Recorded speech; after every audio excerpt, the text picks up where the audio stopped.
my gamers. Welcome to 2025, the era of more interactions for GGST. And an interesting year for sure on the horizon. We've got Dual Rulers anime coming this year, I think. We're writing a fresh balance patch, blazing towards 2025 with that. And yeah, who knows what else to come. Here's for another great fighting game year, nevertheless. But anyway, this is Bounty Hunters that you're watching right now, and we're a weekly show match event open to everyone to participate. The name of the game is, once again, Guilty Gear Strive, and the format is first to 7 wins. I'm your usual host, QK, with you for the next 3 hours. All right, let's get things started. We're actually on schedule tonight. Usually have a lot of stuff to, talk smack about at the start of the event, but it seems to start pretty close to the go time. It's sometimes hard to fit all of that in. All right, what's in for today? So this week we had our fair share of troubles making making the card work perfectly this week. Even had one matchup slot completely fall through, and ended up tinkering with some of the slots in terms of, trying to make the matchmaking as even as possible skill level wise. Problem on yours truly side for sure. Sometimes even I miss completely. We're all here to learn. But yeah, all this sort of expected, or part of it, some of it sort of partly expected, because we had a lot of ambitious connections on the roster. Across Europe. We had a lot of outside of Europe connection to Europe, so some of those had to be tinkered with a little.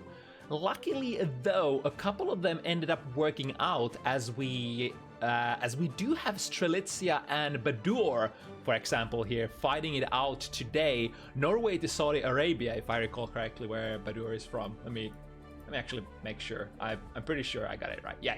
Okay. I wanna. My wish is to have like a special magical memory reserves where I can just draw all of my data from without having to ever resort to any sort of slides and what have you. Anyway, Norway to Saudi Arabia, behemoth matchup between two colossal heavy hitters. And after that, we have Radune and Whale, Sweden to Egypt connection, I believe. Looking at the roster from the character pick angle, it's a lot of rare and strange characters tonight. You could also say maybe a little off meta for Strive, if you want to go that far. Lots of picks like Milia, Asuka, Elfelt, Testament, Zato. Yes, we got a Zato in the house tonight. It's been way too long since one of those, honestly. Looking forward to that one.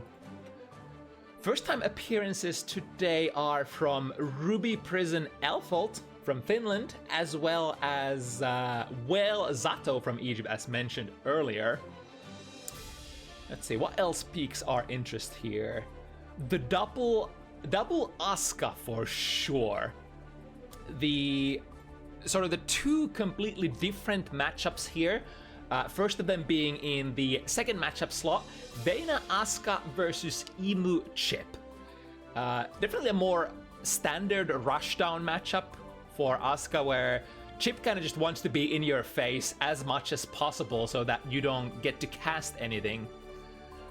But then, on the other hand, even though the slot 4 matchup is Asuka versus Testament, even though Testament isn't really a rushdown type of character by any measure, versus Asuka you sort of have to aim to play like one as much as possible.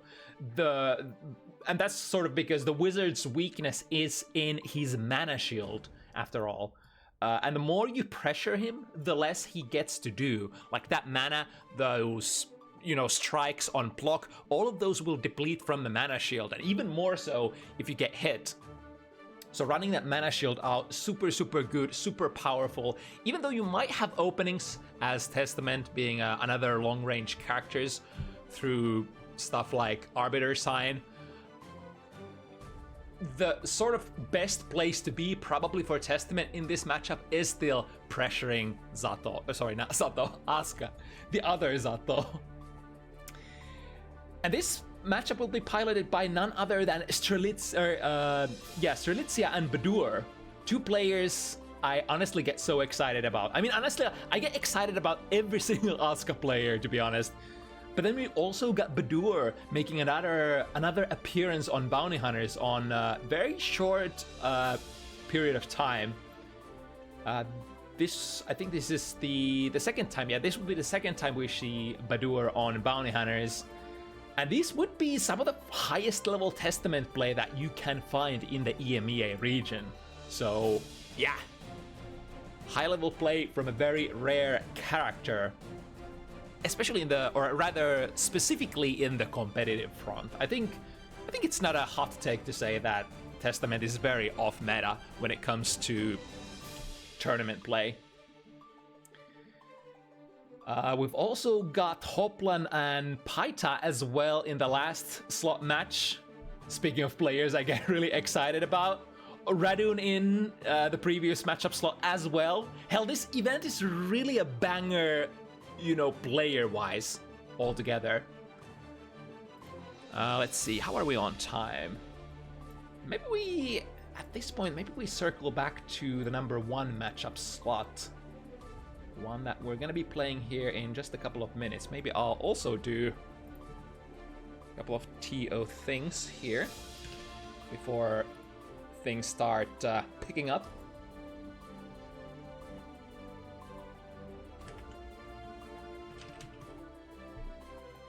Damn, feels good to be on time for once.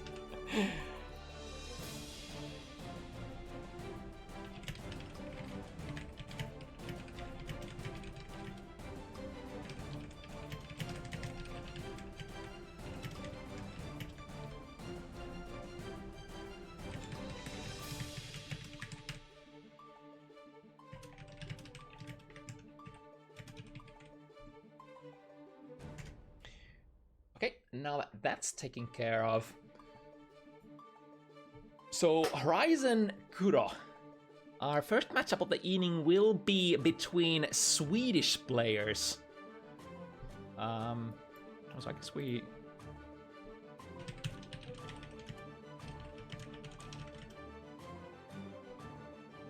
Question about stages. Technically all stages are allowed, but we heavily encourage to pick the standard best net play stages, I think.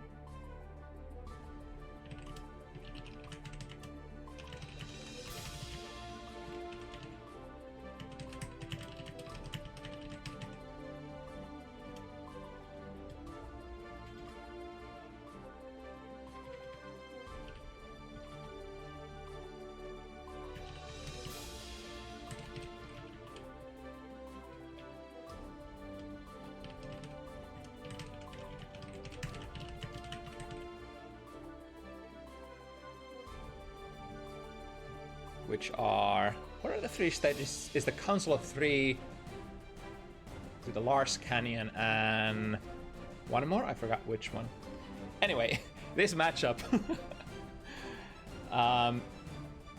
Yeah, Horizon we've had on for quite a few times already. A true Milia loyalist, if you will, sticking to the old guns. But then on the challenger side, we've got Kuro, a slightly newer addition to the Bounty Hunters roster. Kuro is 2-0 currently record-wise, so clean slate so far on Bounty Hunters. Let's see if that is going to be broken tonight. Matchup is going to be, what should we say, cat and mouse with a twist. Both characters are actually the mouse here. We've got the turbo mouse in the form of Milia, blazing around really fast and locking you into nasty guessing situations on Oki if she manages to find a hit. And then we got the mouse with a blaster. Happy Chaos is a bit more pressure oriented. Usually you know, to start things off, you're trying to force the opponent to block gunshots, then get in, follow up with nasty pressure and mix-ups, that kind of stuff. The polarizing factors in this matchup are of course, Milia's speed and ability to evade the crosshairs. Since the faster you move, the harder it is to lock you down and rather lock on you with that gun. And then on the other hand, Chaos's amazing convertibility and the damage that you can dish out with this character is heavily amplified on a soft character like Milia. So you got like a fast character that kind of ignores some of the aspects of natural aspects of Happy Chaos, and then you get a very soft and juicy target for when you can actually make those hit confirms happen. Both of these characters, when they, you know, get their lockdown of choice running, they're basically in their win conditions. Either get Disc Oki as Milia, or for Happy Chaos, start the gunshot pressure loop and, you know, get the hit. They probably have to burst. If they don't have to burst, it's usually lights out, because if you have your resources intact as Chaos, enough bullets, enough concentration, it's not a big deal out of just about any hit to break the wall. Probably building 50 meter in the process. You got the opponent heart knocked down, and then they're probably guessing for their life if they're a soft character like Milia.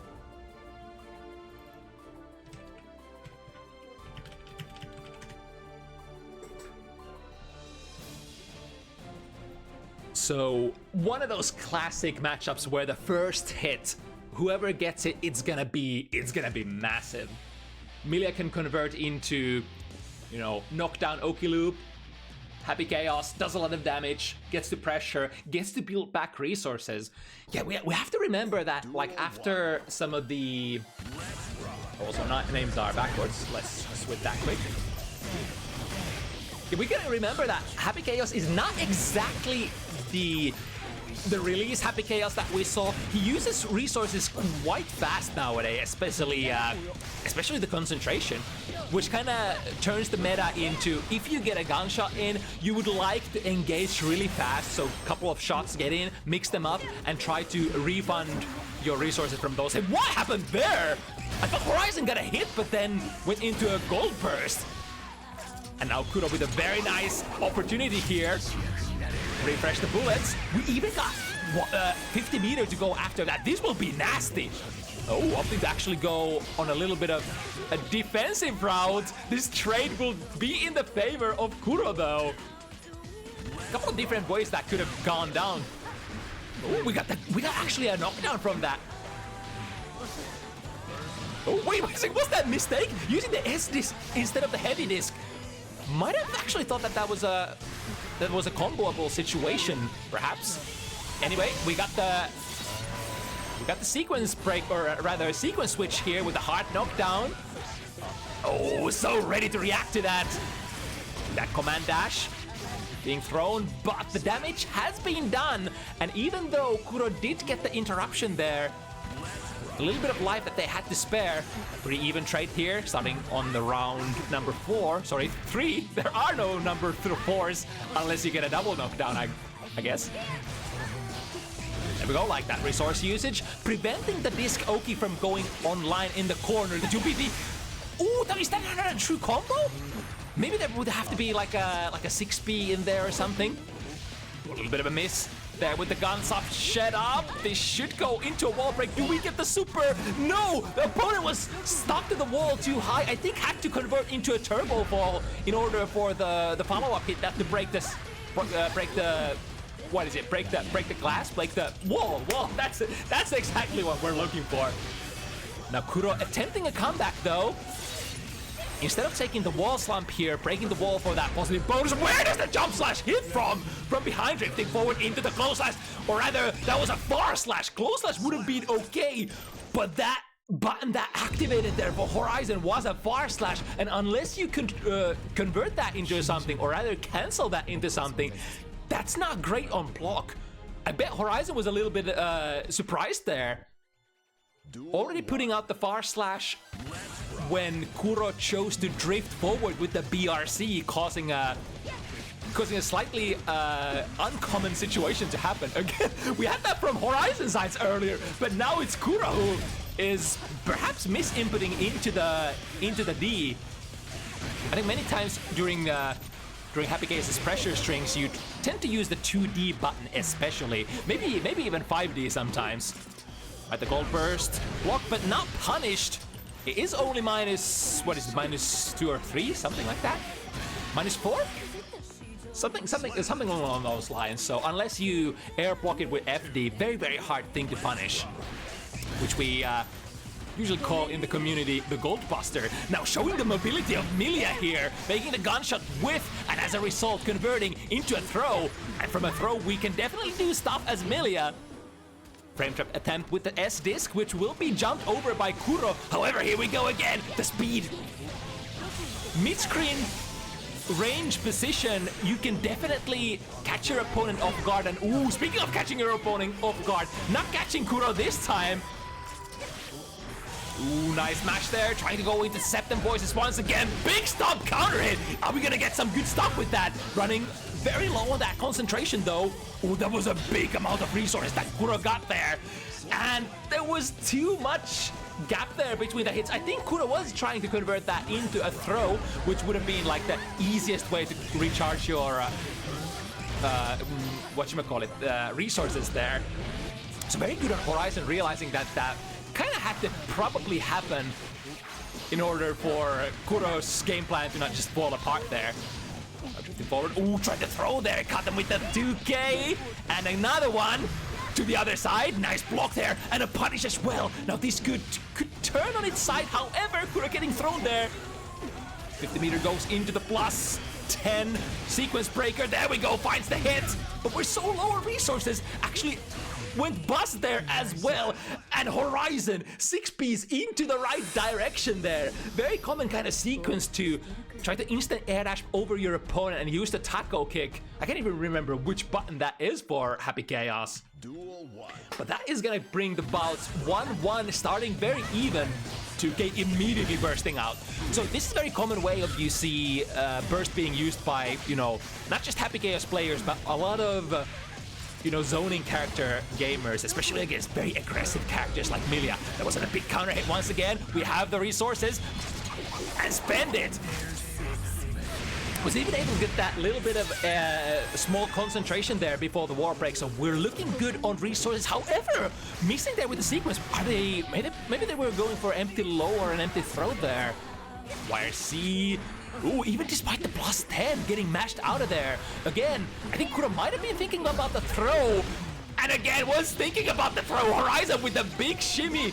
Can we call that shimmy? Calling it out. I think throw buster or throw crush? I think throw crush is the term that you would usually use. Missing a couple of gunshots there. Again, that 4-frame 2P. Brings so much value for Horizon! The anti-air close slash and then the burst that followed. Of course, that was the only place to burst if I think Kuro still wanted to play. But that time, Horizon was completely ready to take it home from the 2P situation. Oh, that is gonna be a punish at that range, I think. And now let's see Kuro's pressure with the cross up.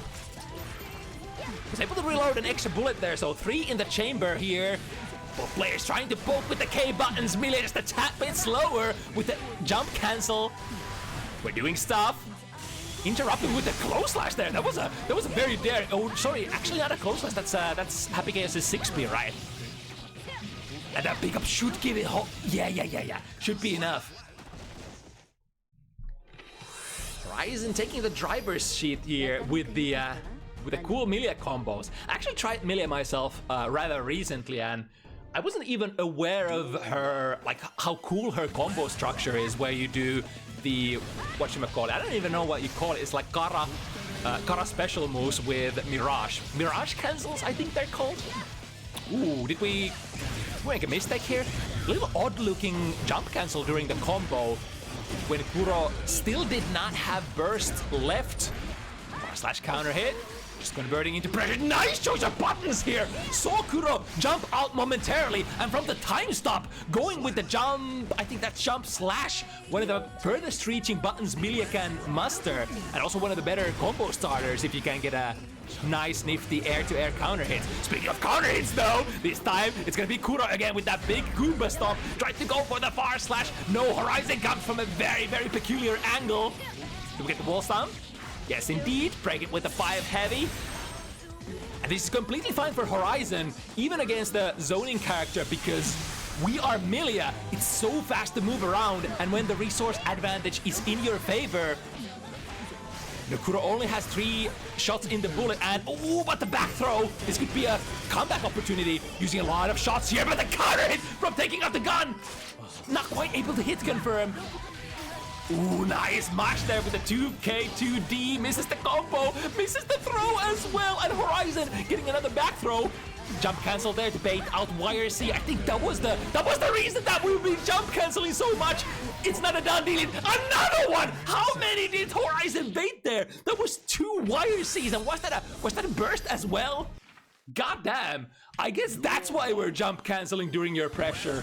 And I think from a close slash, I think Milia is actually surprisingly good, especially if the close slash hits. You can sort of double your follow-up jump cancel situation with, well, like you can make it a YRC bait, you can make it a burst bait, but you can also follow up with a pressure reset that is kind of hard to challenge. Right, setting up the heavy disc, and the cross-up gets everybody. Duel 2. Let's rock. Looking out, the air-to-air situation is in Milia's favor here. I think Kuro was a little higher up there. 2K2D go into the basic best heavy disc setup. And have to choose to break with a hard one as well. It's looking tough for Kuro. We got momentum. Oh my goodness. Was that a frame kill? Was that, I don't know. Either way, Kuro had so much respect there. Is it already, wait, have I put an extra point on Horizon? Is it already 4-1? I feel like it's like, in my head, it feels like 3-1, but goddamn. I mean, this is the kind of matchup that would progress very fast if, you know, Milia, I mean, if either player gets a couple of good reads here. But the hit from the low, however, no conversion. Horizon bursting. I think seeing the opponent's resources, if you see one of those resources being very low, maybe that is an opportunity to try to burst out of their combos and just go on the offensive.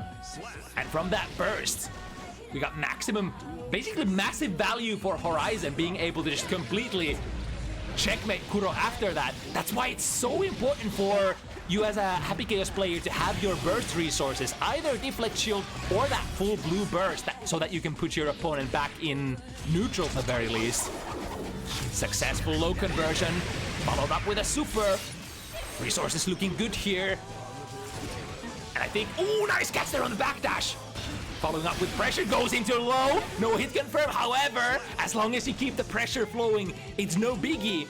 Even if you can't get those flash hit confirms, it's so important that you don't drop the ball completely to the other side with the roll mix-ups. Oh, that's a big close slash. Now, only 2 points that Kuro was probably lamenting there. They were so close to that 50 meter, and that wall broke so fast. There was so much value to be gained if the wall hadn't taken so much damage already. Ooh, is that a whiff punish? I think that was not a true one at that, or was it? I'm not sure, but the fact of the matter is Kuro taking a very, very important game here, not letting Horizon run away with that massive amount of lead and momentum. Duel 1. The FT7 meta, the further apart your score grows, the harder it is, of course, to make the comeback in many different ways. Of course, you have the very obvious, Captain Obvious aspect. You have to win more games, but it is also a mental struggle. If you see your opponent run away with too many games, it can be very demoralizing. Nice use of the 2P Abara there. That starts Horizon this pressure situation. Was that, again, a YRC bait there with the air backdash? Well, ain't gonna matter here much. Ooh, wait a second, or is it? A successful shimmy, however, Horizon smartly was covering their backside there using the PRC option select. If my throw whips, then at least you are not going to shimmy me. And it was exactly what Kuro was doing there. Shimmying somebody in Guilty Gear Strive. Really, really massive damage proposition.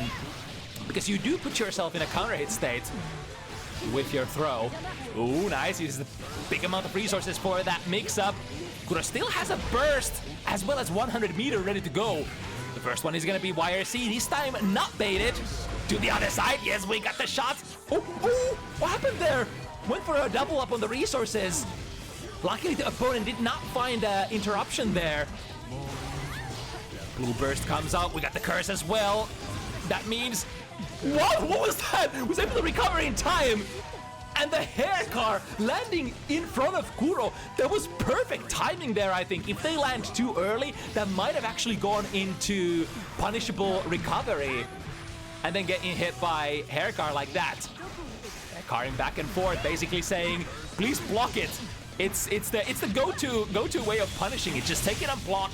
If it's not like perfectly spaced, or if Milia does not have, you know, meter to spare, it should be punishable at least with your like P or K buttons. But Horizon relentless here, seeing the opportunity. Happy Chaos is a sort of weak-ish characters in terms of defensive capabilities. After all, I mean, we got a pretty decent backdash to work with, and I think the most important defensive feature is that once you get like a backdash off, once you get a jump off, you can take your gun out immediately. So you have some sort of, you have a little bit of like, you have an extra mechanic that will, you know, defend you if you manage to break free into neutral for just a couple of frames.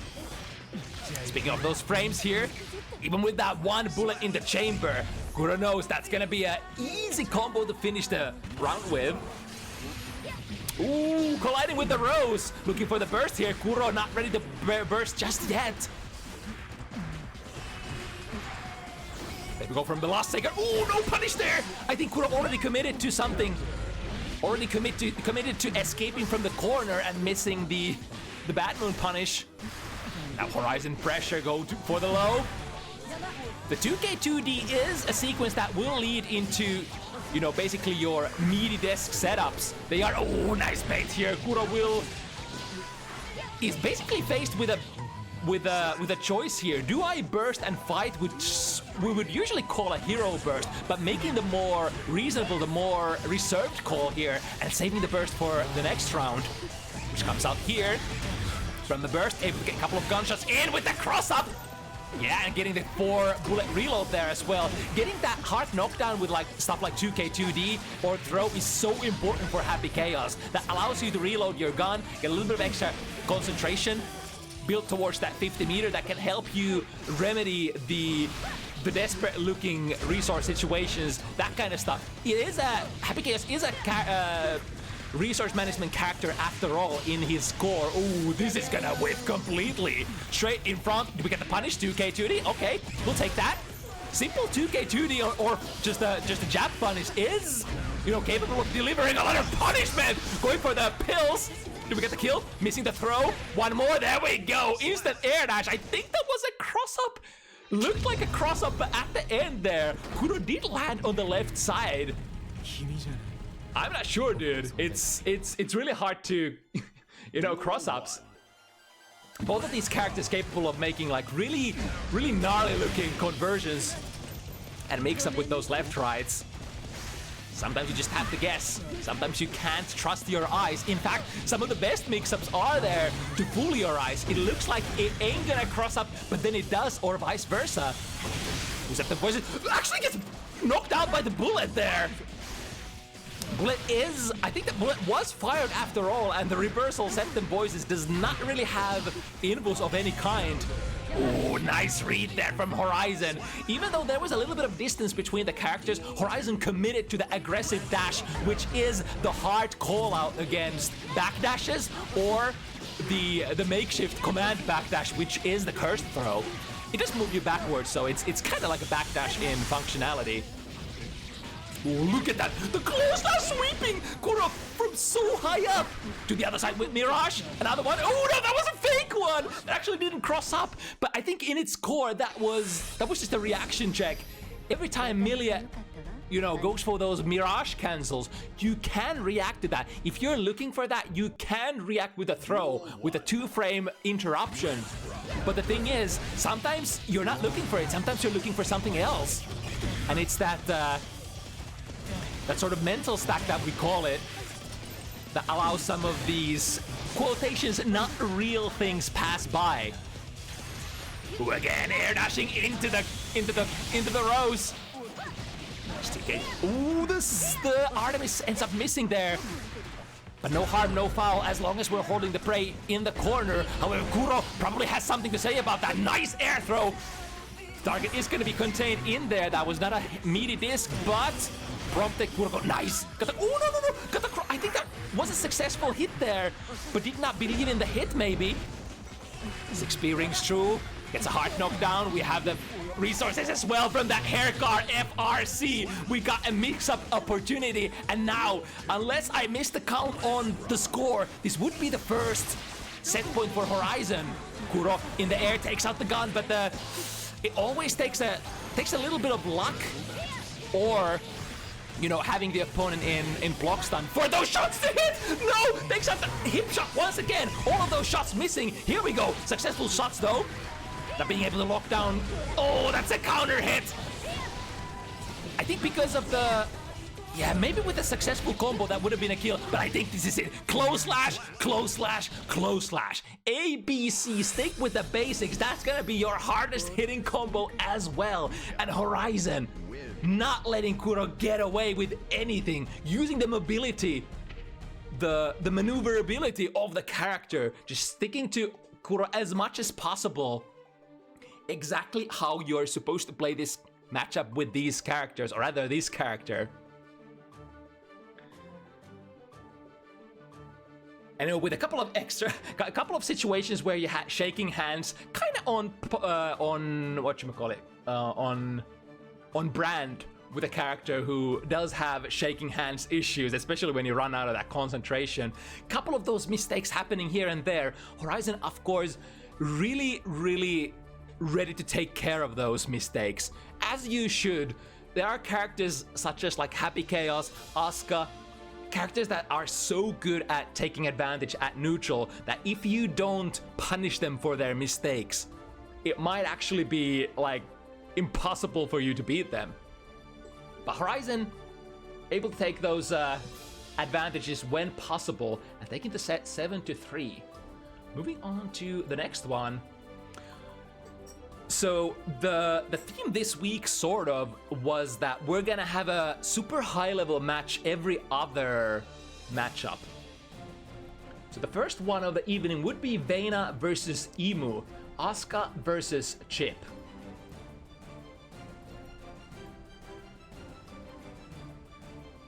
I think this is around the time when Vena wanted to have the match, right?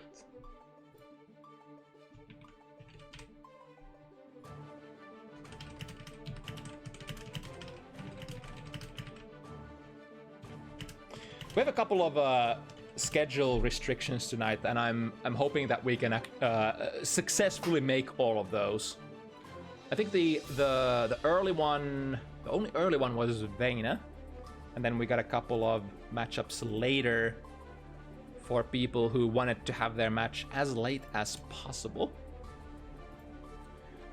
Hoping it's gonna work out, because we moved from a 7 matchup event to 6 matchup event, so naturally we can't delay the last matchups as much as usual.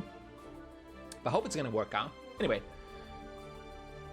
the first of our Asuka matchups tonight. Another character with really fast mobility here. Chip, piloted by Emu, would love nothing more than to get in Vena's face. If Happy Chaos is very weak on defense, this character, Asuka, is, I think, even a tier behind that. We have, of course, you know, the pretty okay backdash, but I think, you know, this type of backdash usually works much better for neutral. So if you have, like, a lot of invulnerability, a lot of, like, backwards moving momentum, such as, like, Asuka, Sin, I think most of the heavyweights, what have you. In Asuka's case, it's, you know, the backdash is gonna move you quite far back, which is what you want. You usually want to try to build as much distance between you and the opponent so that you can have those ever important frames to start your casts. And especially in this case, when you're facing Chip, you need to have as many frames as possible available. Those basic cubes are quite vulnerable against the normals, especially. Like if Chip manages to put out a button that not only starts fast, but reaches your casts, like, you know, we got far slide. I mean, usually Chip is not known to have, you know, the farthest reaching normals per se. But combining with your mobility, something like dash far slash can reach quite far, right? Mankind knew that they cannot. The crux of this matchup is gonna be, of course, like how do we get into that point blank distance as Emu Chip often enough? We don't have the teleports from previous games, which honestly would be really broken in a lot of these zoner matchups. But we do have the what are they called? The Alpha Blades, giving Chip a couple of extra angles, couple of extra opportunities to sort of change your trajectories coming from places you might not expect. So Vena, Asuka, we've seen players like Strelitzia, how they've sort of adapted to the new meta, if you will, of Season 4. As time has passed for Asuka, like some of your, especially Test Case 3 buffs have been tuned down so that they only last for a limited amount of time. And I think the heaviest hitting nerf in the previous patch was if you go into your Mulligan super, it's gonna eat mana much faster than previously, if I understood correctly. Ooh, drawing a very slow hand here. Are we able to? Oh, that was so important that the gate was able to be opened here. And Vena being able to draw enough cards, most of them being, well, I guess it's 50-50 between the utility and the firepower. Of course, you usually want to try to have at least a little bit of firepower in your hand. Nice moves there, teleporting out of that 6p poke, was it? Holding momentum in the air, stacking the hand, but this is dangerous. If this is gonna break the wall, this might spell doom for Vena. Got the backdash there. Soft knockdown. This is still good. Might actually go to the super. No. Started with a 5p. I wonder what that was. Maybe a call-out attempt against the dashing forward. Started with 2 screamers here. Not able to do anything before Emu just bounces forward. Deflect shield is good. There we go. Look at that. As soon as you can build a little bit of distance between the opponent. Whoa, was that a backdash against 2D from Asuka there? Teleporting into the Screamer. We got the big arpeggio, the gate opening here, which is one of the best things to make your opponent block if you can. It is a very slow startup, so characters like Chip could run at you if you try to open the gate without any sort of projectile coverage. And now into the blender. Is it left? Is it right? The new tightrope is... Oh, nice deflect shield again. I think Vena has gotten a lot of really good value from those burst resources. Chilling behind the rainbow cube. Yeah, I think Emu had a very difficult dilemma there. Am I gonna try to poke into the rainbow cube? It is kind of easy to do so because it's a very slow moving projectile. You can definitely extend yourself into it with like your P buttons or even your disjointed buttons. But then the problem is, are you gonna get whiff punished? Because your active frames are gonna be extended if you shove yourself in it. And I mean, you could cancel into stuff, but again, it's an RPS situation. Yeah, once again, ooh, got the deceleration staff here, in fact. Yeah, offensive burst, I really like this. That's not only gonna keep Vena in the corner, but will break the mana shield after a successful hit. And now, I think Vena's just out of options. The mana shield will take a couple of seconds to come back. Oh my god, what is that junk? The couple of overheads in the air, then going into the mosquito bite, the downwards alpha blade, scoring the cross-up hit. Nice 5p anti-air. This is gonna reduce a decent amount of mana from the shield. And the spells here on Vena's hands are not the best. The Rainbow Cube is kind of the same class of spell as Arpeggio. You would usually like to have some sort of coverage before you fire it. Really great spell if you can make the opponent block it. But guess 2 times how much time Emu is gonna give you with a hand like that. Ooh, that was a nice whip punish. Backdash into a rainbow cube, completely punishing the 2P, sorry, the 6P on the field for Emu. And now it's looking so much better. Couple of teleports, we got a lot of mix-up potential here. As well as defensive spells. Deflect Shield again, straight into the cast! It's perfect! A lot of players are, you know, only have half of the RPS. They go for a Deflect Shield, but they don't follow it up. Ooh, got clipped by the Screamer there. To the other side, nice chase from Emu. Ooh, it's a big counter hit. That's gonna lead into some good things. The wall breaks a little too early, and this is the same conundrum as with Happy Chaos. You would not usually like to break the wall without a super against the zoning character, but looks like Emu doesn't care that much with the cross up to the other side. Oh, and the Mana Shield is gone. Deflect Shield is available. YRC, can Vena spend time here? This will spend decent amount of frames getting Mana Shield back. Oh, this is checkmate. We got the buffs, we get the cross up, we get the mix up. Nice defense from Emu. However, the black shield staff, the black hole staff is there. This is the power of Test Case 3. Ooh, there was a gap there to go through. One more. Oh, and the black hole staff alters the momentum of one of the cubes, catching Emu off guard. What a match here. Emu still has a burst. We got Red Wild Assault or full burst ready to be used. Mana Shield should hold. But a lot of this hand is utility. I guess we get the guard crush spell here. Deflect Shield is gonna be baited this time. Third time is the charm. Emu has seen that defensive measure so many times being used to such an impressive extent that this time, all right, I know you're probably gonna play with that. It's gonna be between backdash or a deflect shield. There really isn't any other opportunities for you to escape as Asuka, right? Is there? All right, open the gates. We are in Test Case 3, so this is a little more of a historically accurate, or rather, a more historical style of play for Asuka that, I mean, I think most of us have seen already. Try to go into Test Case 3 as soon as you can, and then try to utilize the good stuff that you have there. There are a couple of different ways, couple of different ways to play it. In the second Asuka matchup slot tonight, we're probably gonna see Strelitzia doing slightly different kind of deal. Throwing a full screen Sansei Roga. Is that there was some changes for Sansei Roga in the patch notes, wasn't there? So the hitbox registers a little bit different. Oh no, the hit come from the DP! Drifting forward, missing a throw. However, Emu has the edge, the 50 meter. The one who has the meter advantage in Guilty Gear game, no matter which Guilty Gear it is, always holds the last word. And Emu using that advantage to the best of his ability.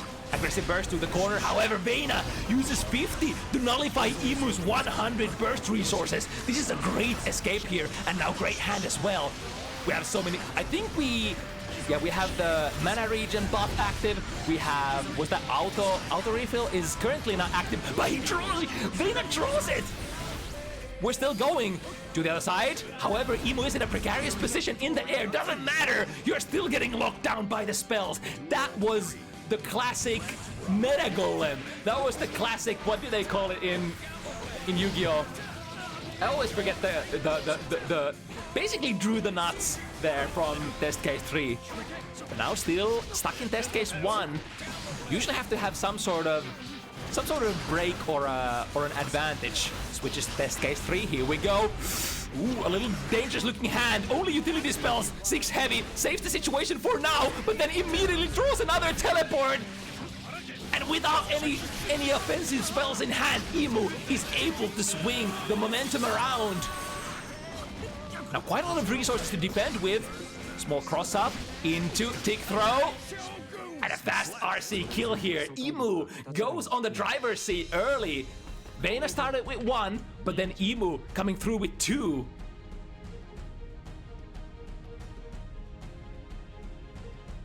there is decent amount of variation, or what's the word I'm looking for? Variance, the word I'm looking for. A little bit of variance to how even if you do the same things, Asuka is of course always gonna draw different spells because it is RNG. Nice air to air here, converting into 6k, and able to build the meter just in the nick of time.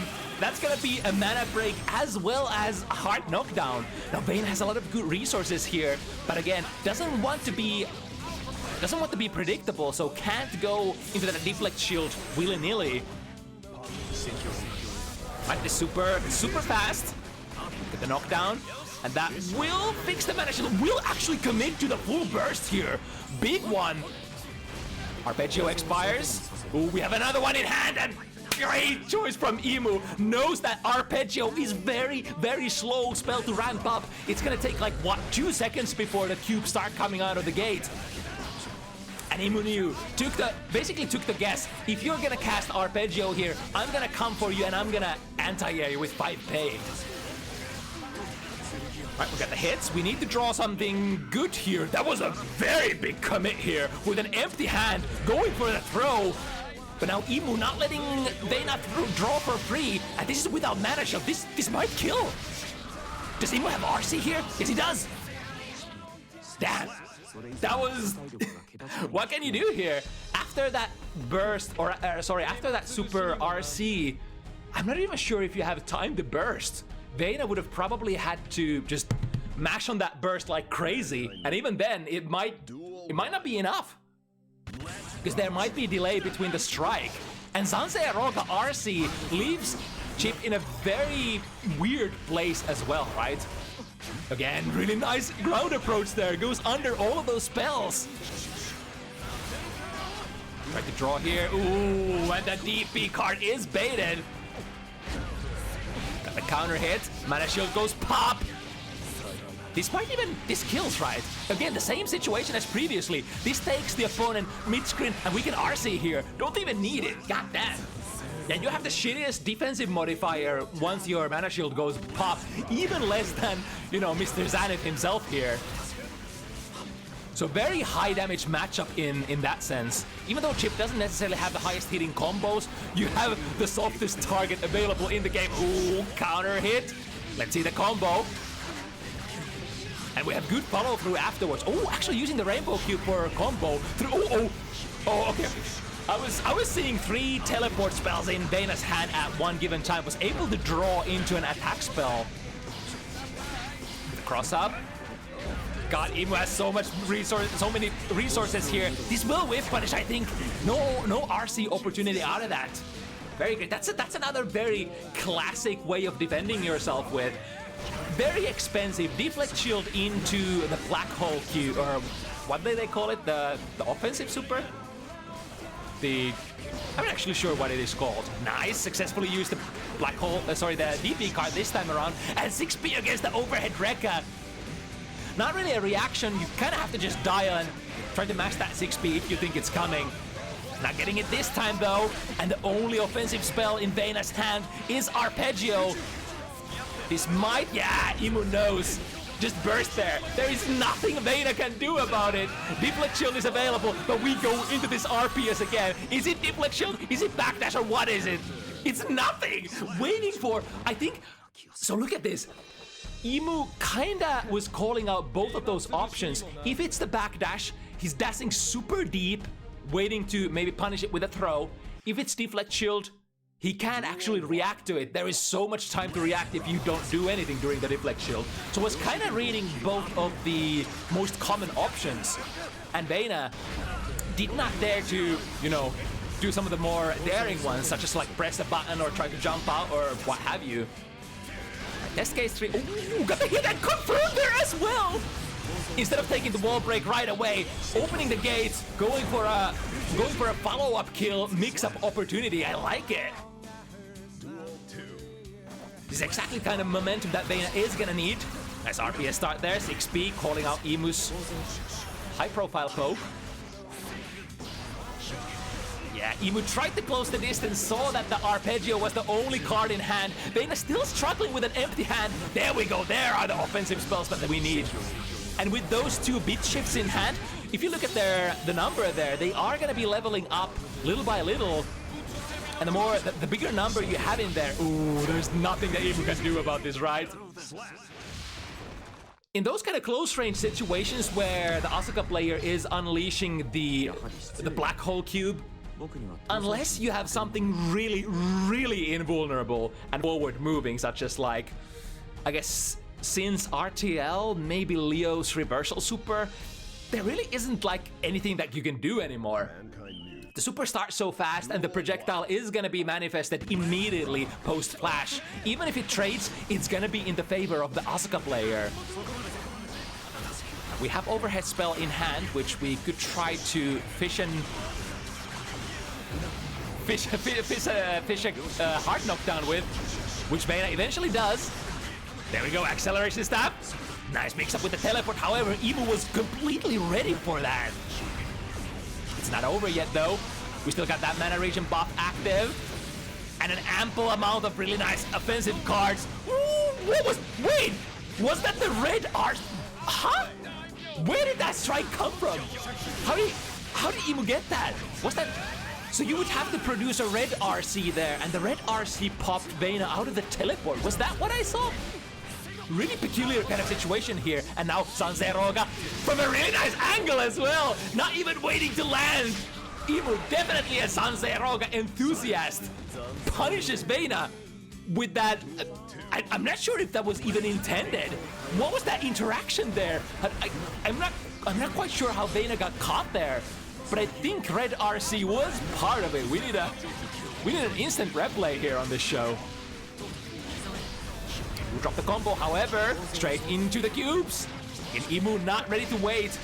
I think there's a little bit of RPS between, you know, if the opponent Asuka is gonna immediately cast another spell after a block string, or if they're going like a long recharge on resources.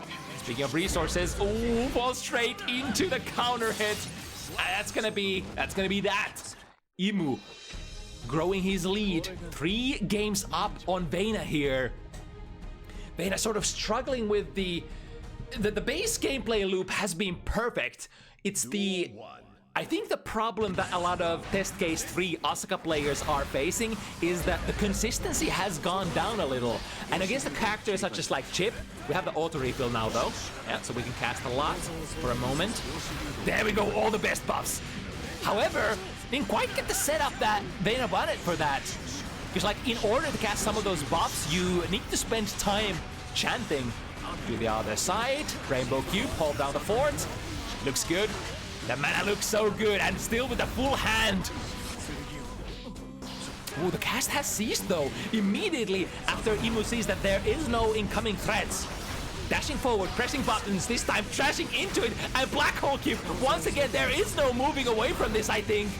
Yeah, come forward, come into my cubes. Hold down the neutral, my children. 2 teleports, that's no good.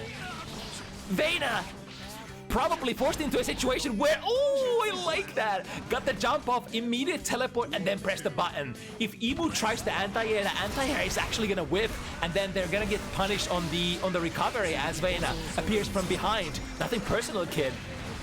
Clash, 5B clashing. What was that button? Jump K or jump D? Ooh, the first command grab of the set. Sets up a nice distance. Ooh, but the mash there and the teleport, instant teleport out of the corner. Getting bamboozled a little. Was trying to swing, but the guard crush spell getting the best of Emu +10. What are we gonna go for?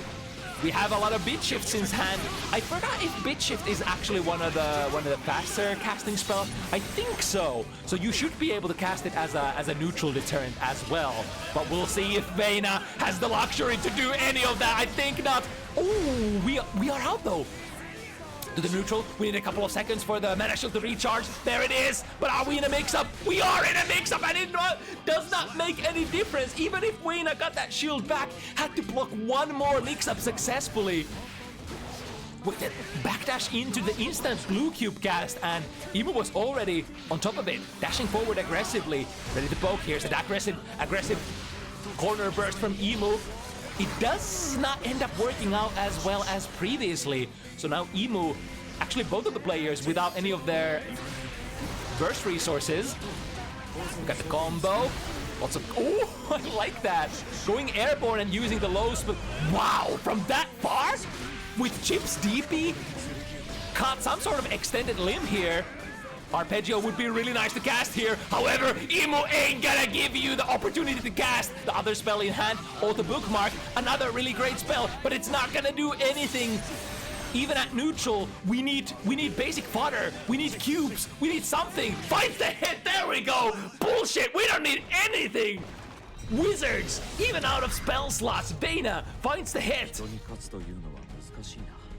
The back jump and then going into the decent hitbox jumping buttons. I think Asuka does still have like pretty cool options even when you're out of spell slots. 2D being like a wall sweeping projectile that reaches half screen, and some of these like air buttons, not that bad honestly. Quite rare footage of seeing Gold Burst for Vena instead of the Deflect Shield, switching it up a bit. Ooh, is this actually... It is gonna go between those hits.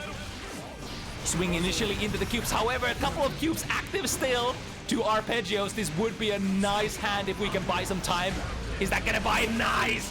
Emu is so on top of that. He knew those 2 arpeggios, you ain't doing shit. If you cast those, they're like nothing that you can buy you enough time to cast it. You would have to have another cube, another spell to set it up. Arpeggio is an amazing spell, but it absolutely requires a setup. And Emu, knowing the matchup, doesn't let the man cast it for free. Ooh, going slightly to the wrong direction using that tightrope. Evading the Screamer. I think that's usually a big RPS win if you can manage to make the Asuka player use the Screamer so that it whips. It's a really great space control spell. And also, I think in Guard Crush is so really nice spell to create frame advantage and shuffle your deck with as well. We go, Arpeggio is open, triple jump, still gets caught in the cubes after the last of the jumps. And now chip damage is a threat. Diving head face straight into the Rainbow Cube, the big one. It was a valiant effort. You kind of had to do something there. Because if Emu just sits there and takes the chip damage, he had like 75% meter, but that 75 might be gone really fast when the barrage of spells comes in. Ooh, nice jump. Ooh, gets still punished on the landing with the 5B. Great anti-air from Emu. And the mana shield comes back just in the nick of time. Bar slash counter hit, we're casting. We have some offensive capabilities, but I think this is the end of the road, right? Yeah, even mana shield ain't gonna be enough defense to protect Vena here. Emu moves to the very, very dangerous 6 points position. It's been exactly 2 for Emu, 1 for Vena kind of split. And we're gonna need some good draw luck here going forward. I think a lot of the times the problem is you can get the engine rolling at the start, but then eventually, like, if you emphasize too much on the keeping the opponent in control, keeping them in block stun. Ooh, nice 6-piece against the overhead Rekka. I mean, I think most players know that if Chip goes into the Rekka sequence, has 50 meter, there's a really high chance that the overhead Rekka might be following. Because if it's blocked, of course, all Chips are gonna RC, go into a mix-up. Ooh, with the slowdown frames, gets a little bit of an air-to-air combo. Double jump, teleport out of there, drift. The bail out with the BRC. However, again, it's the jump buttons that are bailing Vena out with 0 slots or 0 spells in hand. I'm out of spell slots, but I'm certainly not out of options. Go airborne, use the air buttons, make Chip run into them. But now, tricky situation. Have to break the wall. It was the last hit that brought Emu to the 50 meter point, which would have been really nice to use on Bunky Messai. Not this time though. The tide changes. Oh. And the punish? Ooh, but there is no punish. However, Emu bets the farm. It's still not over though. Vena is kind of struggling getting a decent hand put together. Chaotic option cast. We got the good buff. 1 beat shift in hand. but struggling to find the time to cast it. It is level 5, 6 speed, there we go. Sent the bit shift, 5 cubes, so there is no 6 being through that, which Emu tried to do there. It is usually the basic B&B strategy. Try to 6B or 5B or use one of your faster buttons to poke into the cubes. Deflect shield, ooh, and a punish! Is Emu gonna survive here? Oh, the bookmark is in hand, but that's not gonna do anything at this point. Draws absolutely garbage spells there. 2 utility ones, no spells to fire at Emu. And now first set point position, Emu chip. Is it gonna go down like this, or is Vena gonna find the hits? Nice, able to push the Rika sequence back enough to get a cube cast there. Interesting. Mana shield is gone. Next hit is gonna kill, I reckon. Especially since we have the positive buff. There we go, Banky Messai. Is that gonna kill? Look at the damage! Look at the fucking damage! Ah! It hurts! It hurts without mana shield. That was the basic shit. Just a 1-2 Rekka, Kara cancel super. Half of Vena's life gone just like that. It's so important to maintain the mana shield. And if you can't, it's over. One hit confirm, it's over. Emu playing the matchup perfectly. Again, just like the previous one, don't let the zoner breathe. Happy Chaos, Asuka, both thrive at neutral if they get the ball rolling. But the counterplay on these fast characters like Milia and Chip, you don't let them do that as much as possible. And Emu had really great game sense for, especially when Vena had quotations bricked hands. Like even having like 2 arpeggios in hand, those spells cast way too slow. If you're gonna cast them, the opponent can hard read, dash forward, poke you out of it, and then you're gonna be in trouble because you still have an empty hand, you still have a bricked hand. Really great set nonetheless. Oh, and I think in the middle of all that, I was so excited about the match that I forgot to say hello to the Raiders. Howdy, Raiders from Izzy's stream. Welcome to Bounty Hunters, first of the year. We're gonna have another Asuka set later here. But before that, we're gonna play this one, Ina versus RubyPrison. So Ruby's first time on Bounty Hunters with Elfelt. So we had a little bit of a tricky situation here trying to match Ina because of the shortcomings of yours truly in the matchmaking side of things. So first try to match Ina against a slightly too high skill level opponent, then following up with matching against Ruby, who's probably slightly below Ina's skill level. So this might be Ina's advantage here, but who knows? Maybe Ruby, I've never seen Ruby play before. So who knows? This might be an opportunity to show those underdog skills, show whatever we've gotten since the couple of previous patches for Elfelt. Elfelt has gotten some really neat changes, especially to moves such as like the bomb belt that you can now break the wall with. Absolutely no counterplay kind of a setup super.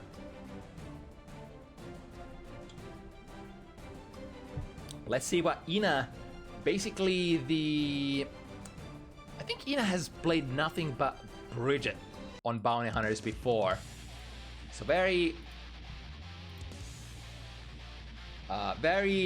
committed to this character. Should probably know I don't want to say should know the matchup. Elfel is a slightly on the rarer side of characters.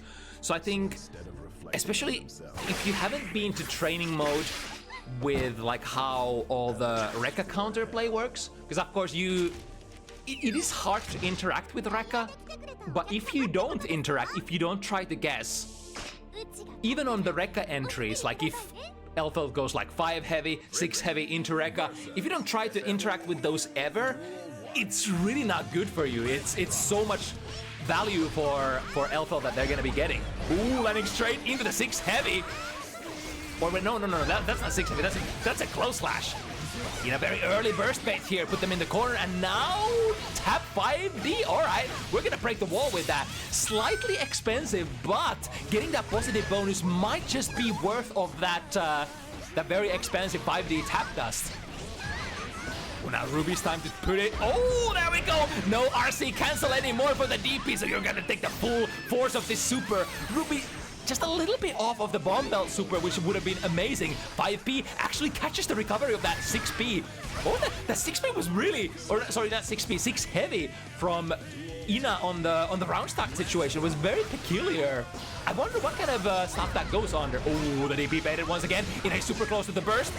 Ooh, Ruby tried to burst it, made it initially, but didn't wait long enough. The great delay there on the burst gets Ina a successful burst. Ooh, the yo-yo coming back as well from behind. Shoot a couple of shots. Do we get the Roger dive? Yes, indeed. Make sure that we have plus frames afterwards. Attack them with the yo-yo into the mix-up. Ooh, 6P. I like that. I like the idea, but too far away. I think another option to swing that 6P is usually after blocking the yo-yo setup, so that if Bridget tries to hold you in place, especially if you use the passive yo-yo set, especially if Bridget tries to hold you still after setting that, you can definitely swing 6P if the button of choice for Bridget is far slash or heavy buttons. Ina, wall has taken a lot of damage. 1-2 breaks already. Yeah, no chance of building that 50 tension, but it is gonna be coming soon. The ricochet completely off the mark, and now we're in the mix-up city. Ruby very close to that blue burst, probably will have to fire it immediately. No time to do so. I like that. Ina basically went to the super cancel, I think, as soon as they saw that the burst was ready to be unleashed. So a little bit of a risk here. Could have lost both the 50 tension as well as getting bursted, but if the opponent is not ready to burst, that's gonna be lights out, because after the super flash starts, there is no bursting out of there. It is one of those sequences where you're locked in, kind of like throws and command throws. Like you can't burst during those either. And now Ina once again waiting out the burst. Was hoping for a wall slump, but that was not quite it. Nevertheless, some players do still like to, instead of breaking the wall, playing the RPS, backing off a little, and maybe trying to intercept the trajectory where the opponent will tech. And there are a couple of options where you could tech. You could tech forward, which is usually what people try to do, or you could do a neutral tech instead. Is it? Wait, what are the directions actually? Is it just forward or neutral, right? Where you would tech like in place. I think it's a binary choice, like 50-50, right? Ooh, saw something starting there. Going for the throw, nice jump out of the Roger grab. And we go into the other mix-up city. Won't be able to pull through with the Kara cancel there. Roger super catching the backdash. I'm actually surprised. That start, was that a true punish? Or did Ruby try to press a button there? Nevertheless, that is one of those like really great tools to just throw out at round start situation, especially at wall break round start, which is like extended round start. It's a little bit further than normal round start, so their fastest normals are usually not gonna reach you. Ooh, trying to go for the punish, however, tragedy strikes Ruby, dashing a little too far. And a really great air intersection here for Ina. Was that must have been a hard read on something airborne, because that was such a perfect angle to catch with the counter hit jump slash. Both players 6Ps clashing, but the cancel here favoring Ina this time. Using the roster super to get the hard knockdown here. Ruby definitely has options. What are we gonna go with? Just a deflection, or not deflection, the other pushback option. FD, hard bait on the burst. Is it still gonna come? No, Ruby has basically deemed that this is no time to burst. This is what we would call a hero burst in the industry. And those are not consistent, those are not great. But you know what is great? That instant air dash that Ruby just did. Past the high profile poke of Ina, or rather the was that projectile? Basically any projectile function going over it. Really great. Into mix-up, yeah, we got the hit. Immediate burst from Ina. BRC slows down the frames of Ruby, won't be able to produce any strikes. And here it is again, jump slash, air-to-air counter hit. One of the greatest starters for Bridget. That is such a great button, and it also allows you to get a lot of corner carry. Basically, I think it guarantees you in most cases the wall break as well. As with this combo, if Ina wants it, chooses to take a setup instead, and because Kickstart hits multiple times, won't be able to cancel into super. This should be blockable unless Ina committed to something. Wait. Oh, it is the Starship. I was like, that ain't gonna trade, right? So I think there might be a universe where if Ruby has a lot of life here, that Starship might not have enough invo frames to get out of the explosion, and you kind of trade there? Not sure. It's really funky kind of situation, but good on Ina recognizing that you can actually DP there. And of course, if the opponent would have 100 meter, then that is one option that you could take afterwards. Because like if they're gonna commit to the RC anyway. All right, break the wall. This is back to neutral. Nice life lead for Ina, drifting forward. Oh, but again, the DP. No matter what you're gonna use here afterwards, I'm gonna beat it. Even the throw. Oh, speaking of the throw, Ina has so many resources to defend with here. Got caught here. YRC is baited. Burst could be inbound. Oh, it does enough.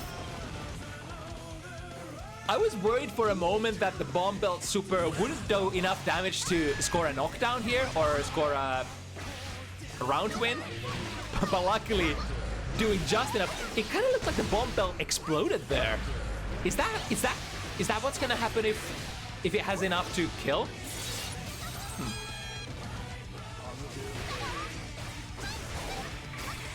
Oh yeah, that's gonna be punishable without RC. Ina did have the resources, but now the close slash gets baited, or rather it gets punished with a fast counter throw. And this is gonna do enough damage, yes indeed. Ina with the massive amount of momentum. Let's see if our underdog is gonna get some sort of say in here. That's gonna be punished. No! Was it spaced enough there? Kickstart is one of those special moves that if you use it at a certain distance, you might be able to build like neutral situations or even advantageous situations. Ooh, cut some button startup there. I think it was like 5k or something. And now Ruby with very little amount of resources to the other side. Good blocks from Ina. Completely defending against the block string. And then swinging low with the 2S, the counter option against, you know, especially 6Ps, because 6P is such a strong button against Bridget, right? And all of her high-profile pokes like bar slash, 5 heavy, heavy, yo-yo setups, yo-yo throws. Ooh, but that's a big counter hit, and converting it successfully as well. Next hit is gonna be big if we have a cash out. Unfortunately, the hit came from a normal gunshot, and that ain't gonna give much. No time to 6P here. Ruby deems. And now the blender. Oh, the F-Shaky sinks. And puts Ruby in a situation where one hit is probably gonna kill Vena, or rather, sorry, Ina. Had the resources, but not the super this time. Hold this, plus frames. Tried to grab. Nice jump out of the throw, though. Waiting for a potential reversal. Reversal never comes. Making sure that there is no way out of this block string as long as I have resources left. That is really good play for Ina. A lot of the times you want to engage, especially in this kind of sequencing in Guilty Gear Strive. If you need one more touch, then spend all of those resources. Spend the burst, spend the tension, spend everything in order to make you sure that your opponent doesn't get the play. Oh, here was that. It was a hard bait attempt, which Ruby ended up being able to punish. This is big. Finds the low Rekka. RC into a full conversion. But because you canceled the Rekka with an RC, now there ain't gonna be a hard knockdown unless you already had a 100 meter ready to go. Good trade for Ruby, maybe. However, the follow-up situation does not favor. Ooh, hard bait by Ruby again. Those holds on the burst. Has to hold this for such a long time. There's another one coming. There we go. That's gonna kill. That's gonna bail Ruby out of here. A very important round win here. We need to break the momentum of Ina's. Any means necessary. And now we're going into this round. That's a punish, right? Yeah, 2p into a mix-up, or rather a reset with a grenade. Usually there is no anti-airing that grenade on the ground unless you have some sort of very queer button. You would usually have to air throw it, or air to air it, or be ready to match the altitude of the opponent, or rather the elbow player. Right through the wall. We're still not at 50 meter for either player. And Ruby is still quite far away from the blue burst. YRC, give me plus frames. Ooh, but Ruby not believing any of that. Ina was closing in, perhaps thinking about a burst of their own. Good 6p conversion. This should be a wall break. No, no cancel. Oh! Is the burst gonna come online? No! Bumble, that's kills! That's kills! And Ruby is on board. God, the timings there on that last sequence. That was so close. If there was one more hit, Ina would have gotten the burst off methinks. And then at the end, it doesn't matter which super Ruby goes for. Neutral trade into more neutraling. Oh, that's gonna be a great ricochet. Building a lot of plus frames for Elfo. That's kind of like the best use case for your shot. If you can make the shot whiff and then come back from an angle that I think that was a close last. So this should be a successful interrupt. Ina has meter. Tap on the 5D. Again, this is kind of expensive, but you kind of have to go for this, right? You need to make the opponent not play the game. But play Ruby gets the jump out of there, get the gunshot off. The angle is perfect to initiate. Ooh, there we go. 1, 2, 3. And then from that new improved heavy ender on the Rekka, it used to not give you a lot of frame advantage, but now it actually wall bounces and puts you in a really great situation. It kind of fishes them out of the corner, but you're technically still in a corner situation afterwards. But most importantly, it gets you a really clean close slash Oki. Deflect shield is completely nullified by Ina's meter using. What happened there? Players switching positions back and forth. Close slash, big counter hit. Let's see how much wall damage. I wonder if Ina actually dropped the combo on purpose there to not break the wall. And again, 1, 2, 3. Put them in the corner. Wait for the DP. DP never comes. Then press a button. Ooh, Roger dive. That was really great spacing from Ruby. If that Roger dive was to rock, I think there would have been a punish to there would have been an opportunity to punish on the landing recovery frames. Usually, if you are close enough to at least make the opponent block the Roger dive, then it's safe. But if you completely airballs, that's a tough position to be in. But so is this one. Low health, Ruby, almost out of options. We have the full burst, but that's it. Goes for it. Gold burst. Ooh, lots of plus frames from that gunshot. But Ina breaks it with a DP. Really nice read there. That's definitely, that's an age-old trick. Your opponent manages to do something that is very plus on block. Hey, meet them with a DP. Oh, but speaking of the DP, followed up immediately by Ina. Oh, that's a lot of really great reach here for Ruby. Into the cross-up, Ina knows though. Able to get out of that mix-up situation, and now backdash 2P. And again, not opting to actually convert the 2P, but instead double it up into the grenade throw, which arguably will get you much better opportunities, much better damage prospects. DP, oh, this is gonna whip though. There is a punish opportunity, unless, oh, it is actually far enough. I was worried for a moment that Ina might actually get caught there on the recovery of the backdash, but now mix-up situation. The yo-yo comes back.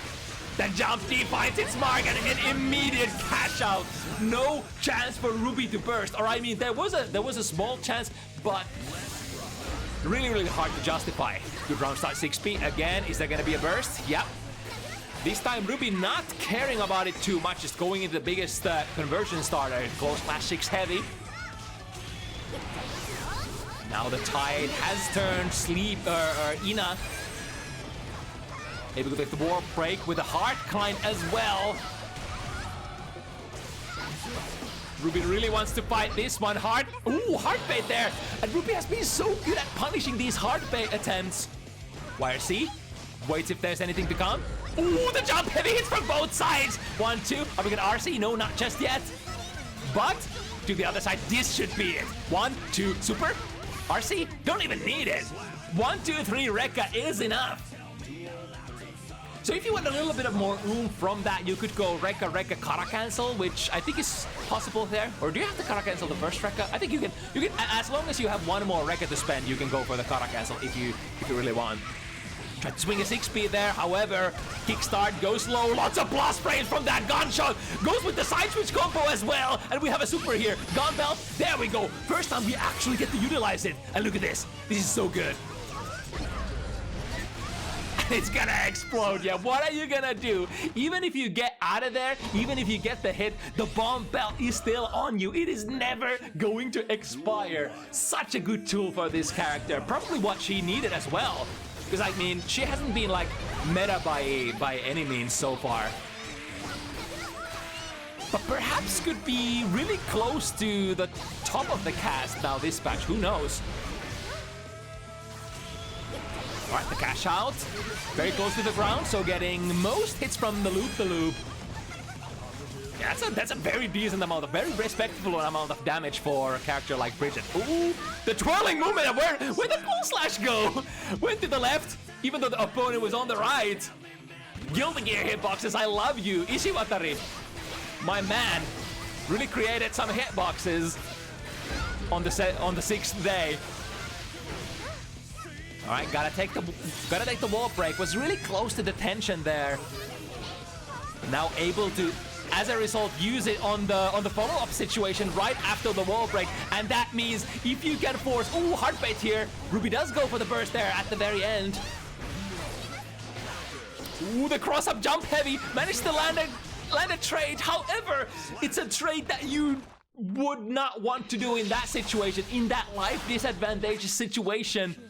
Any trade is gonna be really, really bad for you. Unless you get, you know, big frame advantage from it. Get the backdash, but the conversion was a little awkward there. Still able to hold the momentum.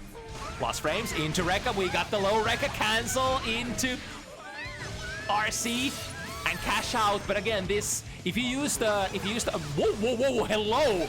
That was a big blunder there for Ruby. Went for a misinput gold burst. Well, ends up not mattering for this round, but it could play a role here for the upcoming rounds. We are under that 50% threshold, so no bursting out of this one. A burst that could have been had otherwise. But I mean, it's not gonna be too bad because Ruby is up around. Nice micro dash 6-speed. Ooh, the last hits. Yeah, there we go. That's usually a good spot to RC, because if your third Rekka is a high or a low, there isn't gonna be like a great convert, like there is gonna be no conversion period, and the frame advantage you're gonna get on the knockdown is not great. Ooh, nice backdash into that kill strike. 1, 2, yeah! Ruby! We thought there was or rather, I thought this was gonna be a complete wash, but the underdog, Ruby, is fighting back. This could still be a legendary set here. Ooh, this time choosing the cross-up, or rather instant air dash cross-up with the jump slash there, I think. So no cross-up hitbox, that's a big one. Yeah, can't blame Ina for bursting immediately. Not only does that nullify the biggest damage starter from Elfil's kit, but it will also put Ruby back into the corner. Speaking of a corner shot, look at that money shot! Cancel, color cancel into the bomb belt. Make sure that you get this very, very advantageous situation. YRC, it ain't gonna matter. Oh, it is actually gonna matter. I think that's, in that situation, you gotta be thinking about the throw. Because if you can lock the opponent into the animation, then the bomb belt will go off while you are still invulnerable. DP to the wrong direction, but perhaps it was the right direction after all. Nice back jump, punishes the kickstart my heart on the recovery. And an instant air, or rather air-to-air jump slash. Not actually going for the full conversion. Ruby still has a chance here. DP is baited. Burst is nowhere near. This is a kill. The DP reach have been immaculate this set for Ruby. I think it's something like 75% chance or something reading the reversal DPs. But on the other hand, Ruby has been like, I really like the timings that Ruby plays with. It's the exact same kind of timing I love so much as well. The micro wait for around 10 frames. Or in the case of Bridget, like wait for the amount of frames that the DP would take to start up and then restart your pressure afterwards. Has been going with those kind of sequences, so if the opponent actually DPs, you're just gonna auto-bait it. And then, if they do nothing, you still get to continue your pressure. But now speaking of pressure, from the Wild Assault, we go into a very nice sequence. Ruby deems that we can't take the corner, sorry, the wall break here. The wall break still ends up coming through. Luckily for Ruby, it is of the soft kind, but we are in trouble here. Far Slash ends up working as an anti-air. Backdash, that's gonna be a punish. Close slash punish, that's it. That's it.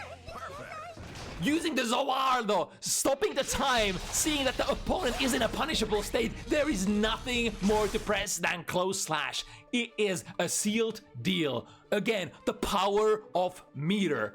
When you have meter, you have a one-up on your opponent. Think you made a mistake in an RPS situation? Fix it. Missed a throw? Fix it. Whiffed something? Opponent backdashed? Just as Ruby did there. Fix it with the meter. Able to like stop time, see the purple RC, what is happening, get the biggest starter there. Really great matchup. Despite it being very, very in a favorite, we knew it was gonna be like that. Great fight from Ruby nonetheless. And welcome to Bounty Hunters. Hope we see more Elfelt representation in the future as well. I think we are gonna see more representation from Elfelts, right? Because like the character is liked by many. I think only held back before by the power level. It's like Elfelt has been considered like kind of mid, very underwhelming character before, but now with the new changes, I think there is gonna be way more interest for a lot of players to play this character. And maybe even, I would argue that there's probably gonna be even more buffs for Elfelt in the future. So might be a character that is worth investing in. All right, but next, Asuka matchup. And what a matchup. It ain't just gonna be Asuka. It is Asuka versus Testament. Some of my favorite players that I've ever had, opportunity to commentate on screen. Badoor's second time on Bounty Hunters. This is absolutely, hyper, super top level play. You don't find many Testament players that are higher on the skill tier than Badoor. Commitment to this character since the release. But I mean, same kind of goes for Strelitzia as well, right? Although Strelitzia, I think, maybe a slightly newer fighting game player. I'm actually not sure about Strelitzia's fighting game background before Guilty Gear Strive, but I know that Badoor is definitely a fighting game aficionado from other franchises. I believe played SNK games quite a bit back in the day.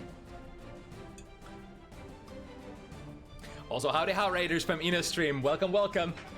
It's gonna be really interesting matches moving forward, and this is especially one that I've been waiting for.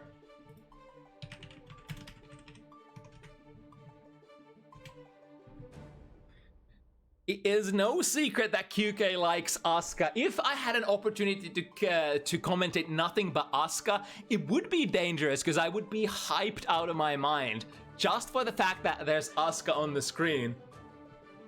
But it is also my my old main here, Testament. And even though the character is what it is, when you're chasing top tiers, it might be hard to justify playing this character, but goddamn, this character is so cool. Exactly the kind of design that I love in fighting games. Just a sort of a whatchamacallit, a pity that you are in a game such as Guilty Gear Strive that doesn't quite favor this kind of archetype. But you know, I think it's not gonna make any difference in this matchup because you are not fighting against the gorillas. You're not fighting against the souls, the Nagoriyukis, the everything of that kind. You're fighting against another zoner, or rather, I guess you could call Asuka a zoner of sorts. Oh, there we go. We were kind of mentioning the Arbiter signs earlier, which is gonna be. Ooh, what is he not able to get out of that radiation or the radius of that tool? Now, very, very poor hand here, able to, oh my god, that's not gonna help at all. But in the follow-up situation, able to knock Badoor down and get a couple of, look at this hand! This is a poor hand. However, Badoor chooses to disengage from the situation. I think if I see that hand that has almost no offensive spells whatsoever, even on a character like Testament, I'm kind of prompting, or like forced to go in, maybe. Again, Strelitzia having some difficulties drawing good cards here. This is test case 1 after all. How are we getting bricked with a test case 1? Improbable, but still possible. Swinging a whiz with the first. Oh, that's, yeah, you're gonna have to cover that with a PRC. Even still, was not able to get the 6P out in time. Now Curse is on. Nice hit there. Committed already to the Arbiter sign, unfortunately, so won't be able to get a good conversion. And now it is actually Strelitzia who's pushing in. The 6P! Oh my god, from that distance, from that close distance, you can in fact break the green cube.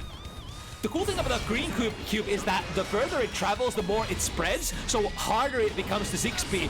But Badoor was so close that they could actually poke into it and destroy all of the 3 projectiles. I think in those long-range exchanges, that like it's probably the best cube that you would like to always have is the green one. I'm trying to draw some spells. We got a Screamer in hand. There we go. Instant air dash Screamer. Trying to put frame advantage. What is this hand? This is garbage. Only a green cube. This is still garbage. There's nothing. However, Badoor hanging in the back, willing to play the zoning game. Backdash caught by the blue cube. Use the wire or the wild assault. I think that was goddamn. Strelitzia's hand was so bricked during that latter part of the round that probably as soon as they saw an opportunity to maybe just checkmate without using the spells, go for the wild assault, keep the opponent still. I think guaranteeing you to draw more cards from that hit as well, or just, you know, try to end the round with normals instead. So speaking of Strelitzia's playstyle, we had a completely different kind of, ooh, the green cubes actually got there before the Arbiter sign. The timing RPS is immaculate in this matchup. Another, look at that garbage! Test case 2, you're letting me down! Alright, able to refund the whole hand, getting some nice mix-up spells there. Yeah. Like 5 seconds earlier, I was like, what is this? Only drawing utility, only drawing buff spells, and you can't win with those. They are really great if you have space, if you have already knocked the opponent down, or if they are in block stun, but goddamn, they're not gonna help you win the neutral at all.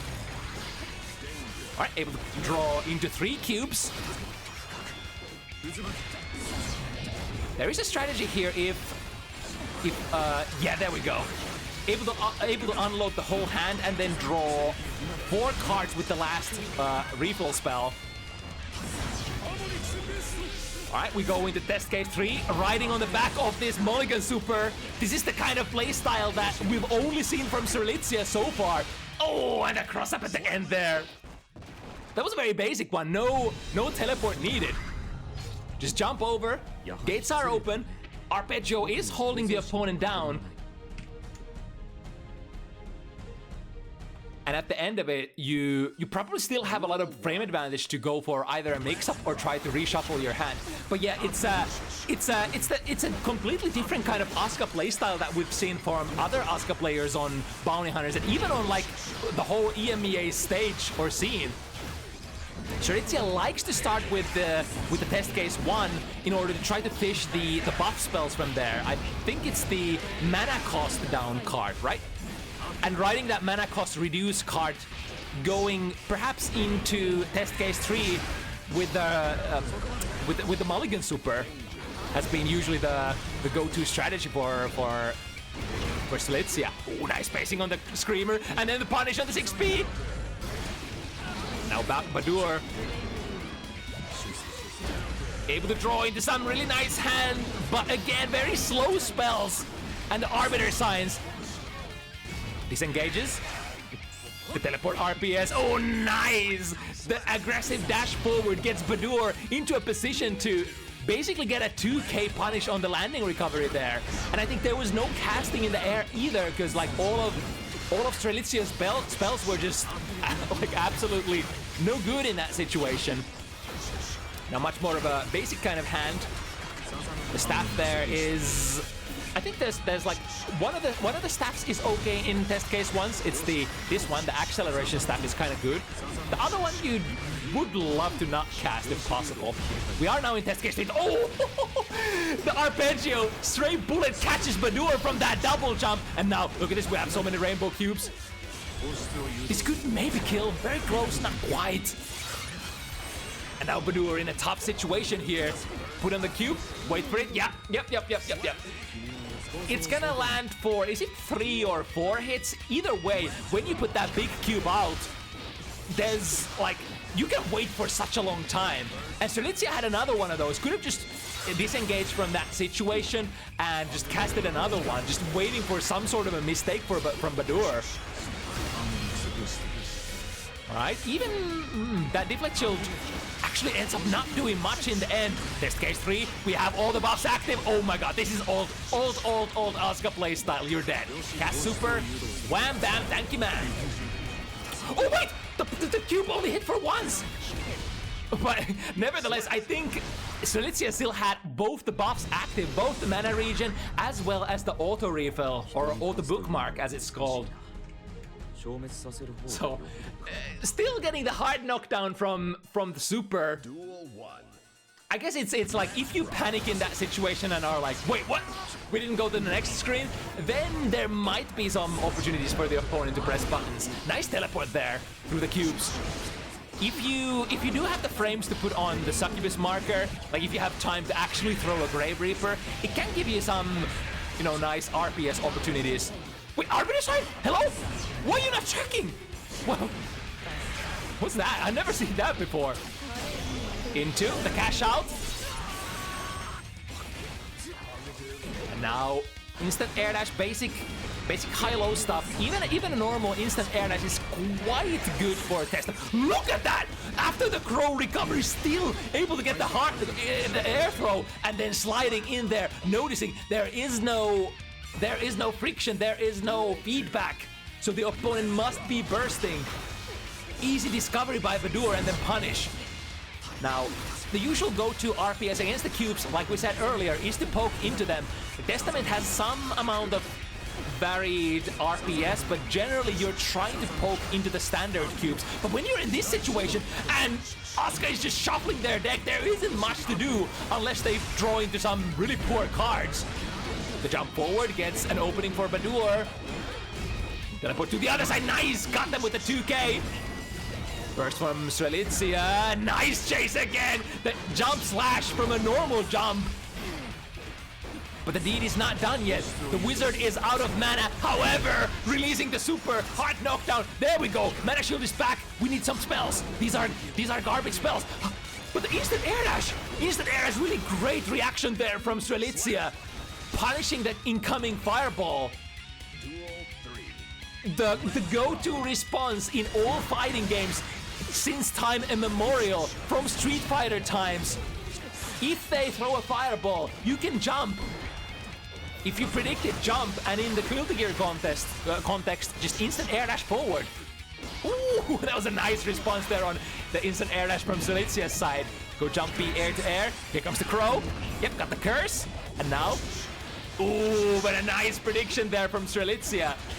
I think the timing, if Badoor delays the timing of the teleport just a little bit, might have been just like that.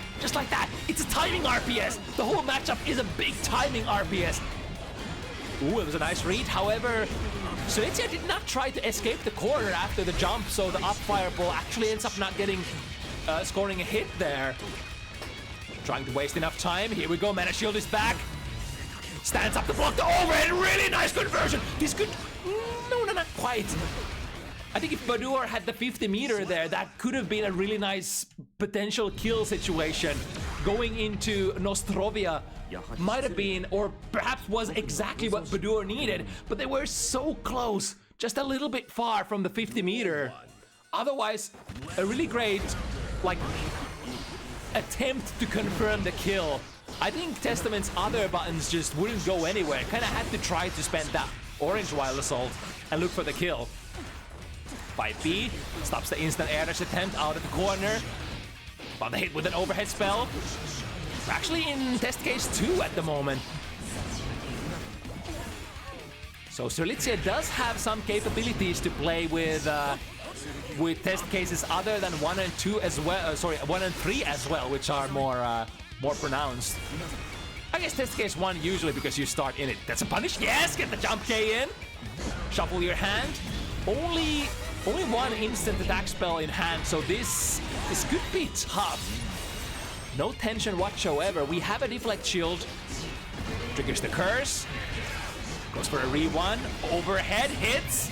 Nice defense from Strelitzia. And punish there, the whip punish with the use of that, whatever spell that is called, the overhead meteor. Badoor comes back. Very close to a mana shield break here. Any hit.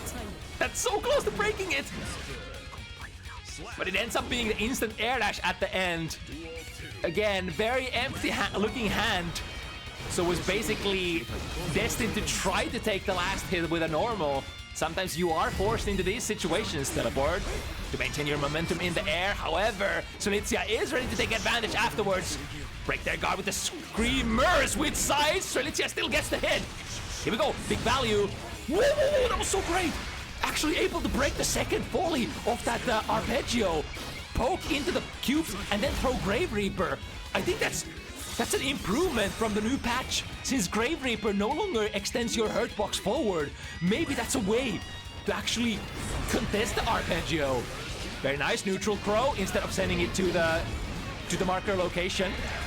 Send it there now and nice jump out. Yeah, Badoor wants to keep this position. Aggressive burst, hold the wizard in the corner. And here we go with the Testament pressure.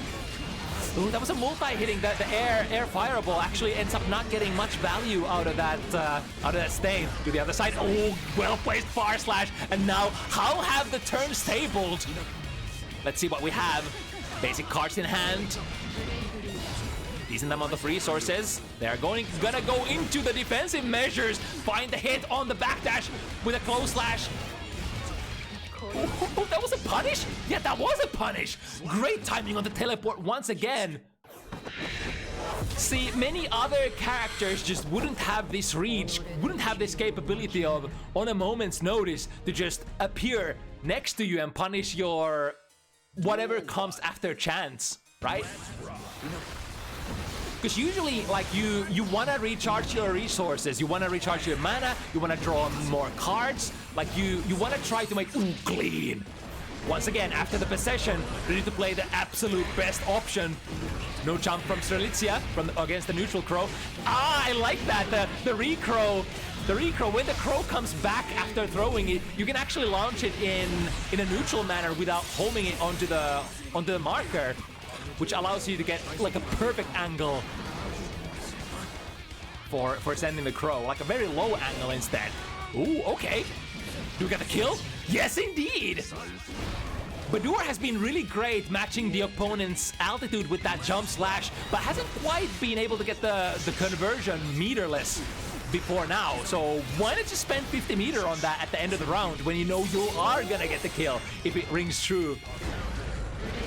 Yeah, that far slash is so high, reaching both players, swinging for reaching for the air throw, both missing. The angle or the timing is much better here for Asuka. Here we go, we're gonna shuffle. Ooh, that's a lot of utility spells. Throwing the only spell that does something on block. Able to shuffle, that's gonna kill, right? Now, super important round coming up right here. Strelitzia is so far ahead in numbers. in score rather. Badoor has to get this, otherwise it's gonna start looking nasty. Instant air dash screamer is what starts the party for Strelitzia here. Empty hand, we only have DP spell in there. Tries to yeah. Not getting a free refresh there on the cards. Ooh, but now forcing it. Going actually to test case 2 after shuffling in test case 3. I wonder if that's a like a miss input, or if that's actually what Strelitzia wanted to go with. We got the gravity, extra gravity stab here. So all the cubes are gonna bounce on the ground. Oh, I see. Woo! Wait! I thought I saw a button starting with Strelitzia. Was that an FD cancel? I thought that was an FD cancel, or that was like a really fast recovering button. Because like remember, Calamity 1 is one of the slowest reversal supers in the game. Basically in the same category as like a full 180 degrees turn for like Gold Luis's super, or Elfeld super is kind of slow, Bedman super kind of in the same category with those. But now Strelitzia starts really strong. Badoor preventing the wall break from going through. Going into the test case 3 now. That's one of the conditions that Strelitzia goes test case 3 with as well. If you have that spell that instantly refills your hand, and you get to cast all your basic cubes, then it's very common that you see Strelitzia just before casting that refill spell, go into test case 3 and get a full hand, full force spells from the test case 3. Now speaking of that test case 3, what? That was a really great timing from Badoor. I'm not sure what that was, but caught Strelitzia from the teleport. Amazing, I've never seen a counterplay like that before. Right, Rainbow Cube is on, teleport to the other side. Great DP, or rather great tech there. And the cash out. How much health do we have on Strelitzia? Kind of close to getting your mana shield broken as well. And staying with this super.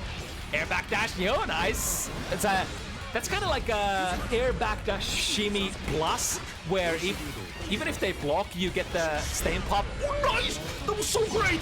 Pokes into the cube and predicts that there is not going to be a follow-up cube. And Strelitzia was in fact trying to recharge their resources behind that big cube, which gets just annihilated. The range. The range was completely cut in half.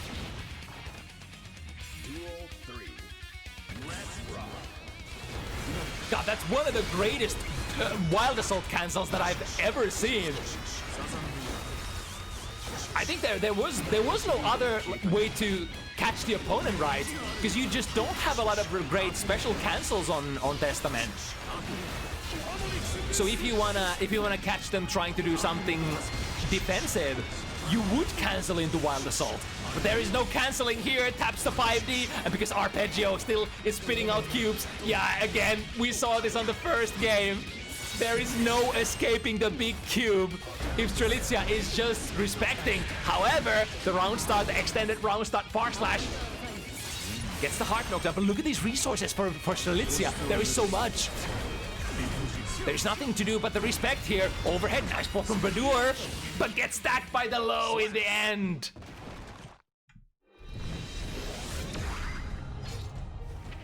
Now, question: Is it 7? Is it 7-1 already? Because I thought at one point I said it was like 5-1 for Strelitzia. So I might have been so into the match that was actually the last game. Is it 7 already? No, it's 6. All right, okay. Cool. Yes, more Asuka footage. Starting with the basic cubes, catching Badoor's defensive approach to the round start there.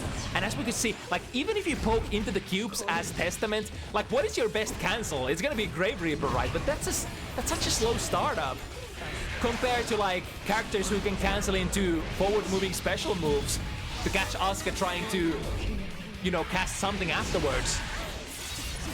Man, that's a lot of damage.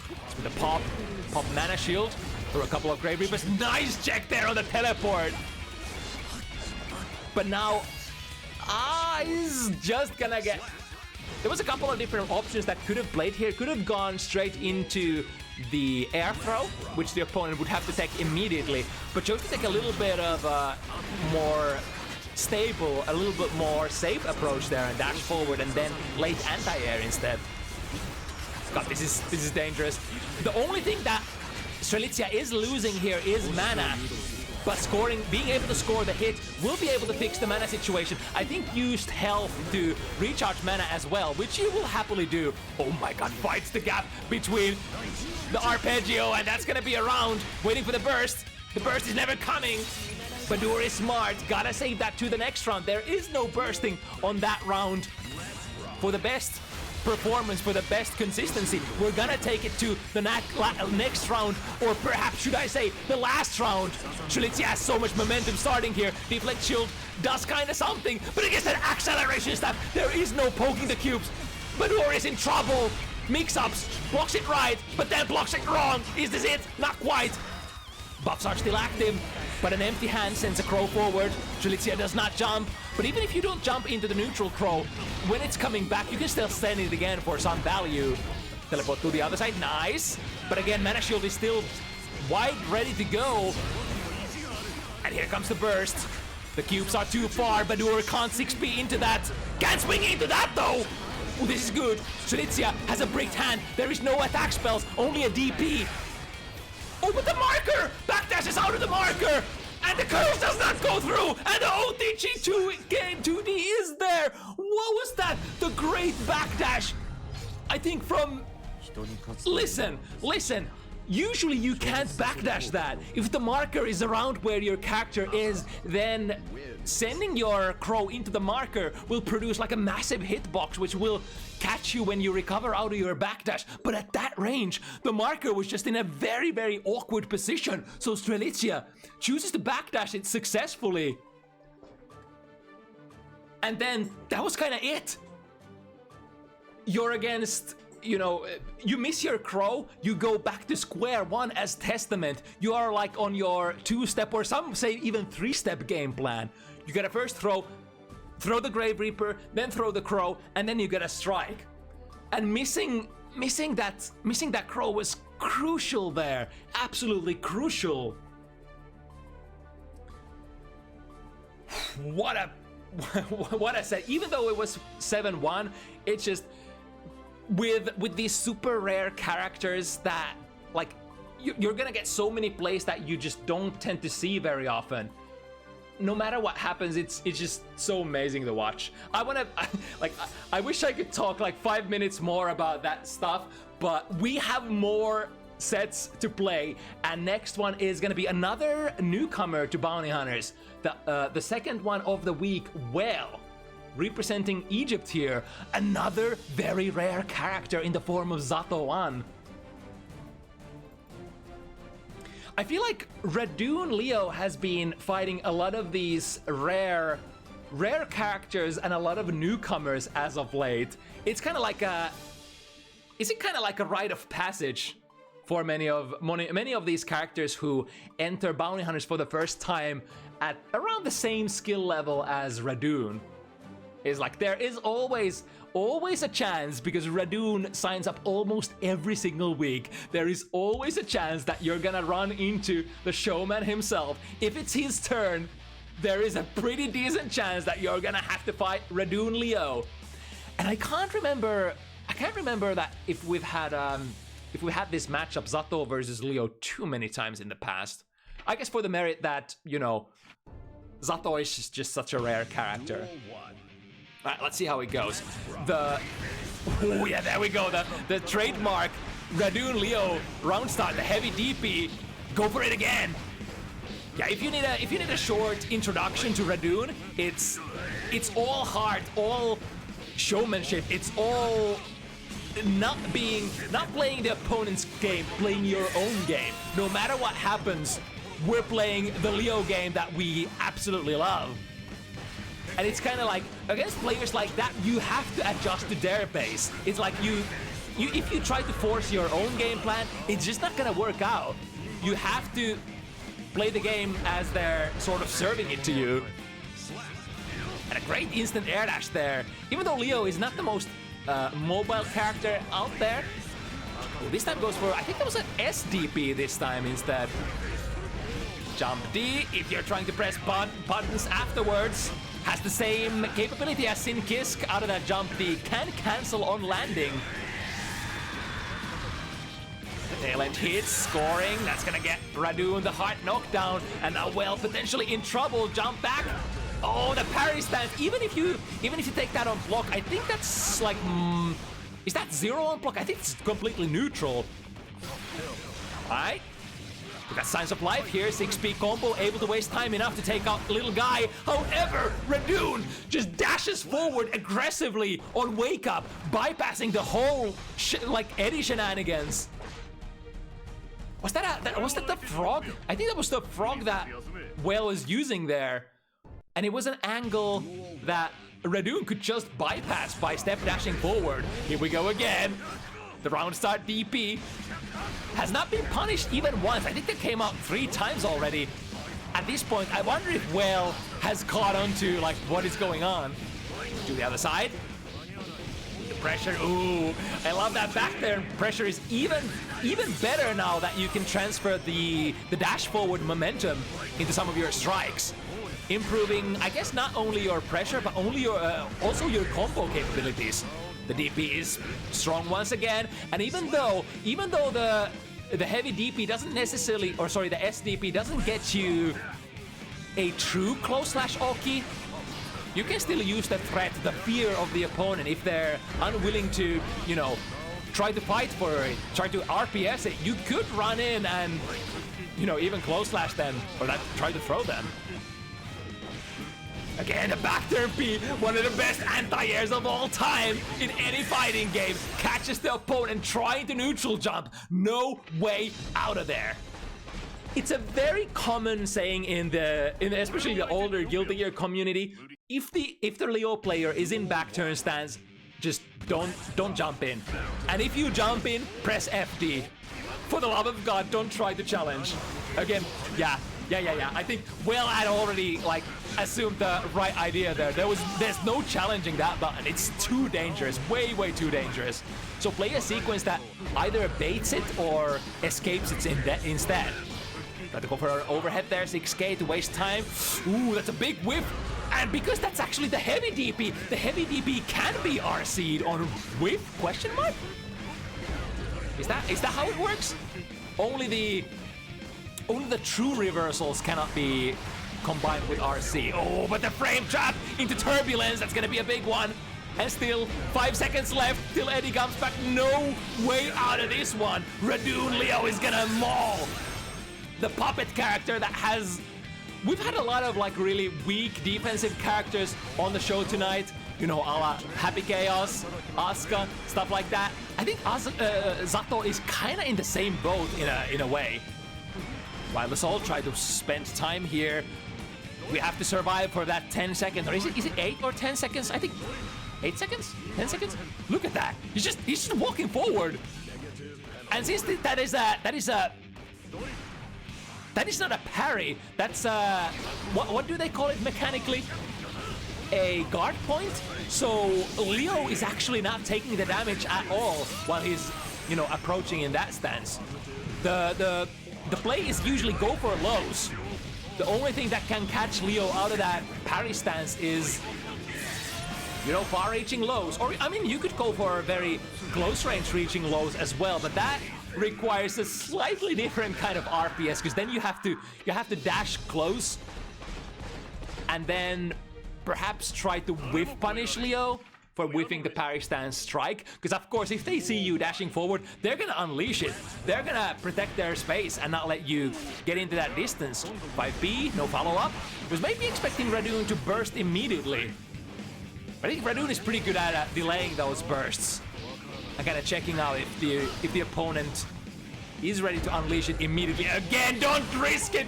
Don't risk it, because the biscuit is gonna smack you in the face. There we go, I mean, that works too. Lows and throws. I forgot to mention the throws, because usually you're not gonna get into that throw distance against that parry stance. But I mean, if Radune was quite committed to it earlier. Yeah, powering through. And then the parry strike cancel into turbulence. Oh my goodness. I've never seen anything like it. I wonder I wonder if Well lacks the crucial knowledge there. I'm actually surprised because wait, isn't Invite Hell a low? Is that a low? Because I would have thought that Invite Hell would break that parry stance or that guard point stance. All right, we got the refund here. Use Executor to bring little guy back. And finally we got some Zato pressure. There we go. That's the stuff. That's the stuff that we absolutely need for Well to win. But it's been a little hard to get into that position. There we go, catching Radune's jumping. Here comes the inevitable burst. Very good burst timing as well. Because like nowadays, if you that's so great. Oh my god, I love that. Ooh, got the man trying to jump out. And the jump D again from the air-to-air position. We have no puppet. Still gets the wall break. This is actually great. So positive bonus, nice life lead. Use the flight, try to delay, and finally get the summon out. However, the stop sign. The oppose was on the wrong side. Sent the guy behind Radune. But it was still in the parry stance. And again, it's gonna parry. It's gonna guard point everything that comes through. And the timing RPS once again. When is Radune gonna release the parry? Or rather the parry strike, or whatever you wanna call it. I'm not even sure. Like the stance doesn't even have a name. That's how obscure it is to deal with. Despite Well's best efforts, Radune still steals the round back.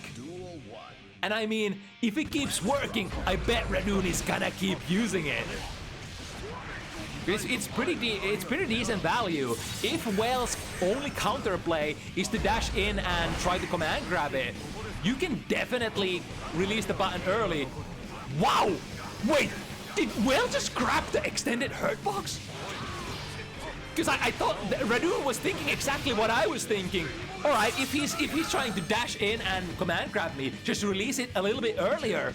But the timing there, we still got cracked by the damn fang. That's quite something. Nice check there. Don't let them go over. I think if you use 2P for interrupting Berserker Slash, it's not gonna be a reaction. It's gonna have to be a preemptive kind of thing.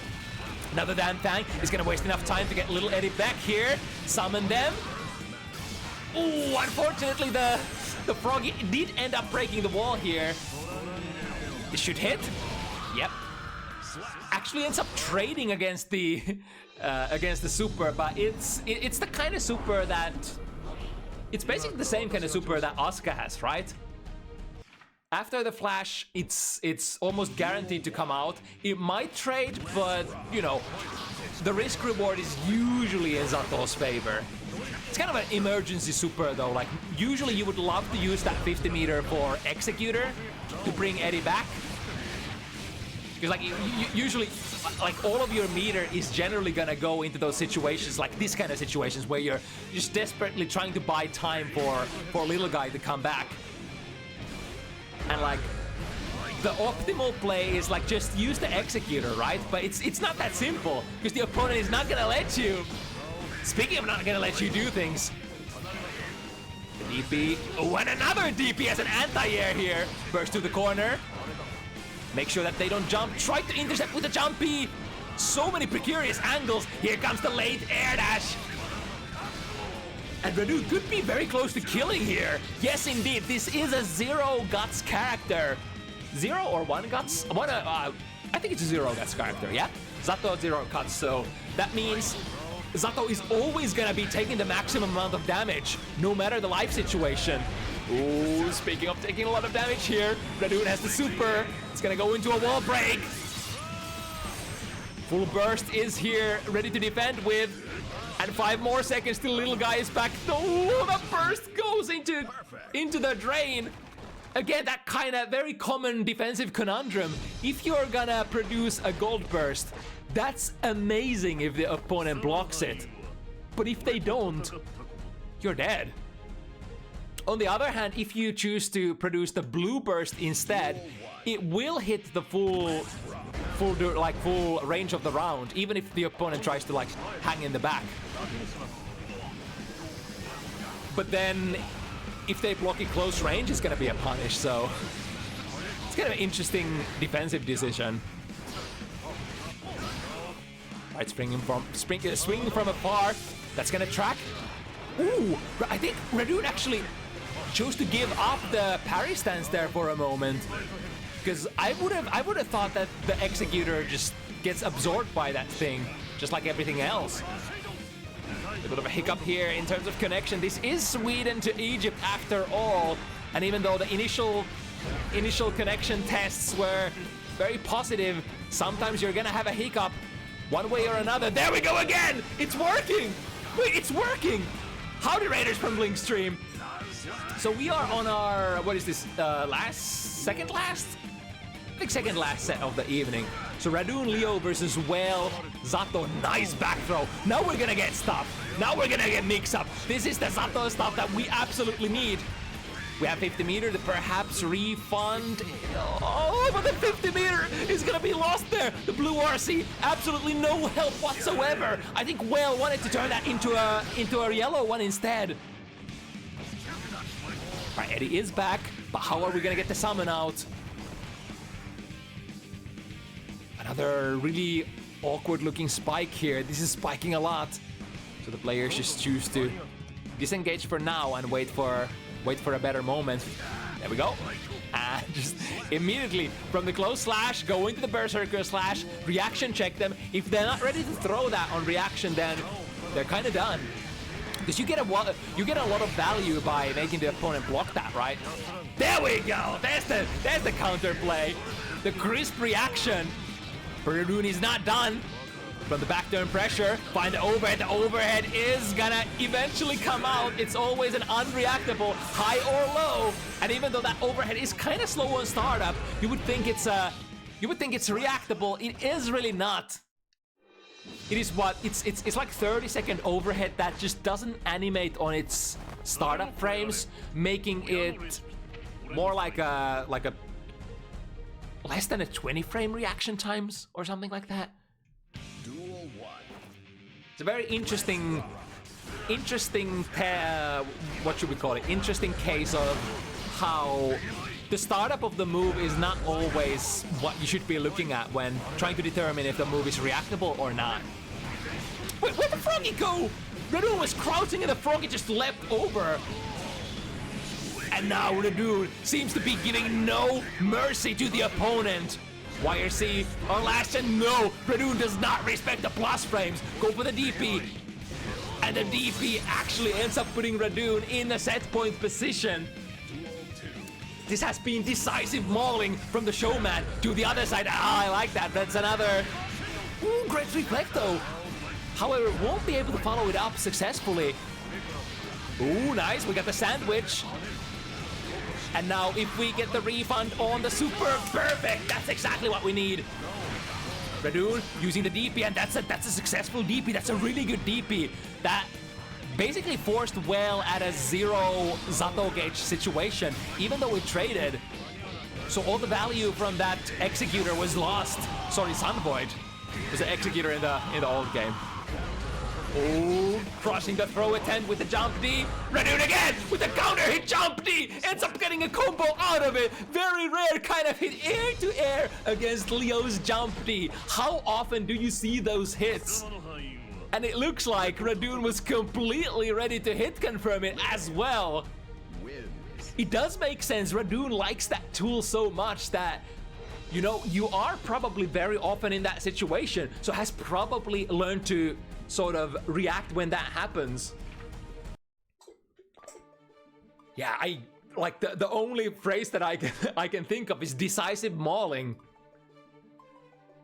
The reduced efficacy on Zato 1 versus one of the prime gorillas of Guilty Gear Strive. No room to breathe.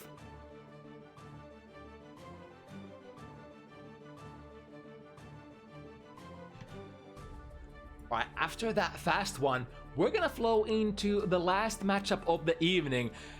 And what a matchup. I feel like I could have said the same for every single matchup that we've played tonight. But again, what a matchup we have in front of us. Pietaa, Abba one of the top ABBA talents in EMEA versus Hoplan, one of the most beloved characters in the Finnish fighting game community, has had such a like. It's the way forward for Hoplan has all the time has been upwards oriented through basically his whole career. That's why it's been so pleasant to witness how Hoplan has, you know, gotten better, like building those fundamentals, then building up those advanced skills, and just like seeing their like skill level skyrocket. Now being able to challenge some of the heavier hitter players in the community, not just in the Finnish community either, but in the whole of EMEA.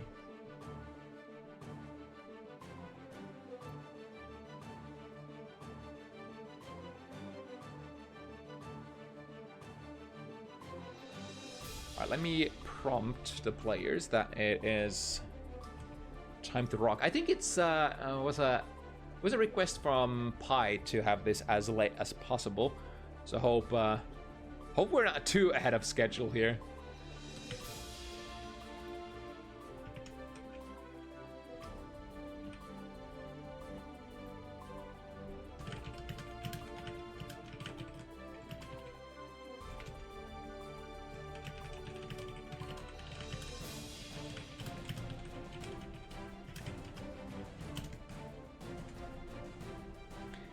ID out there as well.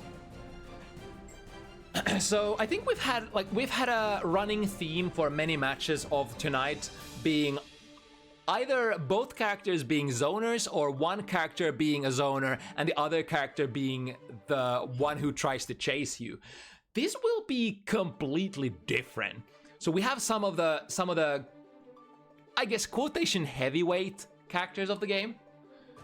Characters that have mobility issues, characters that hit hard, characters that need to manage their resources. But the unique resources are a little different between the characters. So Nagoriyuki, the more he hits you with the good stuff, the more he's gonna increase the sort of the quotation negative resource buildup, which you're usually looking to relieve with stuff like supers, you know, some of the combo ending hits like far slash slash slash, 5 heavy, 6 heavy, 2 heavy. And then on the other hand, we have Abba, who needs to build that resource, that jealousy, and then go into the install mode to basically checkmate the opponents. I think that the most important point about okay, Pi says just about ready to launch the game. All right. We can stall a little. We can stall a little by talking about the matchup. So the biggest difference between the resources that these two characters are trying to manage is the availability at the start of the round. Nago starts with basically all resources available. 0 blood, able to use those special moves. I think the most, the best showcase of that is the round start DP for Nagoriyuki. If you get hit by that, that is such a good starter. That's such a good hitbox. You are basically taking half of your life as damage and a wall break if you eat that. One of the strongest things that you can do. On the other hand, Abba does start only with half of the resources. So the full jealousy gauge is worth 10 seconds, which is cut in half. So theoretically, if you activate at the start of the round, or if you install at the start of the round, you're only gonna have 5 seconds of that jealous rage ready to go. And that's not the most optimal situation. You would much rather have the full gauge, and that requires you to actually interact with the opponent, unlike Nago. Nago, you don't have to you don't have to interact shit. You just have the resource ready to go. You can try to skip neutral. You can use Beyblade. You can use, you know, Clone Fukyo. You can use DP. You don't have to build any resources. You deal with it afterwards. After you spend, then you need to worry about it. But Abba is slightly like reversed of that. you generally want to have the 100% jealousy rage meter ready to go so that you can go into those long ass pressure sequences. It's like one of the best feelings when you activate with 10 seconds. Then the opponent can't really justify bursting in the middle of your combos, especially like towards the early end of your jealousy gauge, right? Because if they burst, you're gonna go back to neutral, but you're still installed. You're gonna have like 7, 8 seconds, 6 seconds of your jealous rage ready to go still. And who's gonna win the neutral against Abba if she's installed? There aren't too many characters in this game. I would argue that no character in this game wins neutral consistently against Abba when she is installed. Or better yet, you have no say in the neutral. If Abba is installed and has 50 meter, you can't do shit. Like, she can, on a moment's notice, use Keeper of the Key, and you're gonna be so minus that you're gonna take a an airtight mix-up. So, like, one of your best win conditions is try to build to that 100 jealousy, if possible.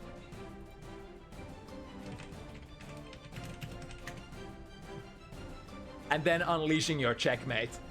And of course, from the opponent's point of view, you're sort of trying to get your defensive measures out when the jealousy rage is low.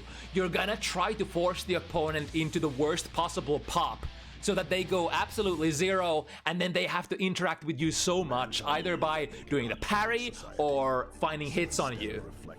It's like Kreka 1-2 will build around 25%, like 2.5 seconds, which is usually like the minimum threshold for you to activate. But even then, you don't really want to activate at that threshold. That is 2.5 seconds, like I said. And if the opponent is a heavy character like Nagoriyuki, they can take punishment. What if you end up popping and you just wasn't able to kill them? But then again, like if you're really Gosu, if you have really good routing on Abba, you could route into stuff that just refreshes mid-combo, and there's like, I think Abba is like one of the most routing intensive characters in the game. Speaking of, getting a good / counter hit, going straight into that 10-second full baby activation, and there's the refresh as well. So routing into wall break, so oh yeah, you tried to press a button, that's 50%. Tension Abba, going into the F-Shiki as well, and you're dead. Perfect. Absolutely perfect round for Pi. Started from a / which is a little rare, like Abba's / is, yeah, like look at that, the range isn't great. But it does move Abba forward a little, which has applications for some of her pressure strings. But we're activated once again. Hoplan pops while Pi still has 50% jelly ready to go. And the RC, yep, look at that. High level Abba players, they're gonna know how to reset back to full mid-combo. So against an Abba player like this, you need to know how to burst perfectly. You can't burst mid-combo. You can't burst when Pi has, you know, still 50% of that jelly ready to go while activated. You're just throwing away your burst. Right now, Hoplan getting a little bit of a better start here. Got the blood-sucking universe as well. My goodness! Back throwing between those DP hits. Then into Danzai. Hoplan was trying to press some buttons here. Aggressive burst here, forcing Hoplan to take that mix-up. Or I mean, there was an opportunity to do the reversal, but yeah, it's always dangerous. Waiting for the reversal, waiting for the wire. See, it never comes. Perfect place from Pi once again, and break the wall with any super that you desire. It's gonna be enough. I love how we have exactly the two characters against who you really gotta think how you burst. It goes for Nagoriyuki as well. Generally, if you burst at the start of the combo, yeah, you're gonna save yourself against some damage, but that means that Nagoriyuki ain't gonna use too many special moves, and you generally would like to put Nagoriyuki back to neutral with really high blood, so that the neutral is easier to control. Ooh, the little hesitation there for Hoplan allowed pietaa to go for the manual uninstall and get the half of that resource back. Now almost 10 seconds ready to go. This is gonna be a tough pressure sequence. I guess luckily for Hoplan, Pi didn't have like the 50 tension there, and you would usually like the 50 to be able to either refresh during your combos or go for Keeper of the Key for just guaranteed pressure. Or, I mean, if you somehow happen to get into a situation where you're installed and you need to defend, then like having YRC is pretty big. Or burst. Right, here comes Hoplan. Again! What is the? I think that was a close. Oh, I think Pi hit the button. Oh, but it's Danzai! Danzai doesn't give a shit about your reversal super. I forgot for a moment. With that one character, but now we are gonna be forced into a pop, and now this is a great situation for Hoplan. That Beyblade is gonna actually crush the tilt. The tilt does not go over that move, does it? I think that's another timing RPS. Oh, we're committing into it. YRC, is it gonna force the pop? 1, 2, 3. Yep, pop imminent, and there's nothing that Hoplan can do about it at that point. Great patience for Pi there. Hoplan committed to, like, was still at a very low blood, so there were a couple of different options that Hoplan could have taken. Could have just gone with the basic pressure there, maybe using a special move here and there to reach the pressure, like go far slash, and then maybe Beyblade, maybe clone. But chose to go into the samurai mix-up instead, and then if you don't find the hit, like Pi was really low health, but if you don't find the hit, and especially if they have a burst or YRC ready to go, then you might be in huge trouble if you can't find the hit. Great air dash over that far slash, and able to go from that air hit into air key grab to activate.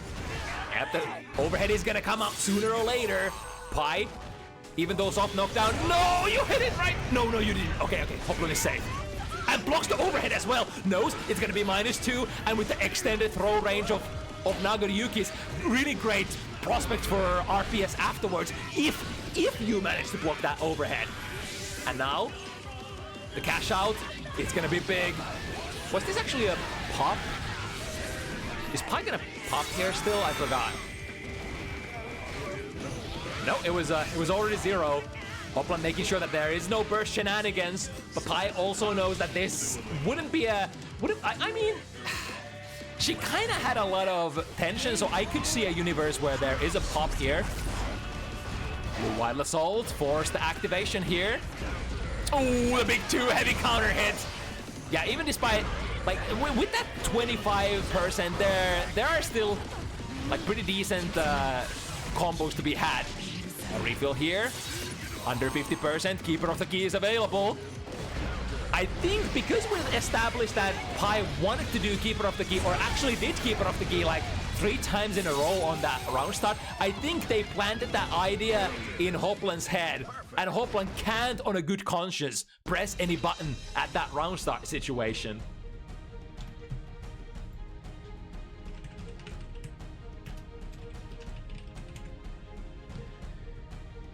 Almost got through the event without spectator disconnects, but at the very end there, we're gonna have at least one. Let's see if the players are gonna notice this. Go back to the lobby. I think Hoplan at least noticed. So we're gonna do a quick switcherino here, maybe a sandbag. Yep, I think sandbag is gonna be initiated. So we are not missing any games here. Now, even though the score favors Pi quite a bit, I think Hoplan is the kind of player who can adapt. I mean, it's a tall order. The opponent here is very high caliber. And Hoplan is kind of coming from the underdog bracket. Even though Hoplan has had such great success recently, has been beating high-level opponents left and right, this might be one of the highest level opponents that Hoplan has ever had to face on Bounty Hunters. And on top of that, it's a very tricky character to deal with as well. So I wonder, even though we have ABBA players in Finland, such as... I actually wonder if... Does Yalis still play ABBA actively? I forgot. Last I checked, Yalis was playing Dizzy full-time, right? And who else?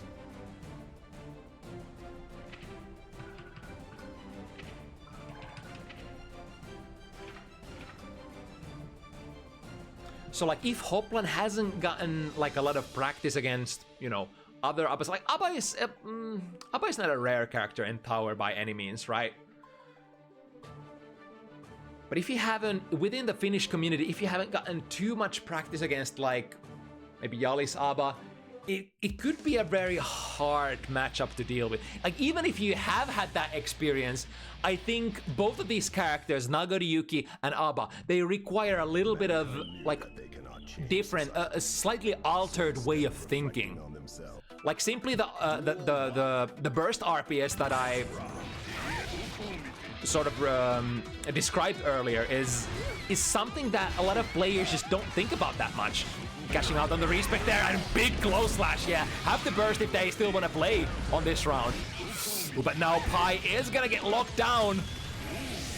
This is a hard knockdown, so I think this is long enough to force Pi into a pop situation. So Hoplan is gonna be pretty comfy here. Can't pick any sort of option that they want. Wait, they still have time to backdash? That's nutty. But even if that, you know, even if that backdash goes through, you're gonna pop in the end still. So even if Hoplan misses that close slash, I think you're cooked.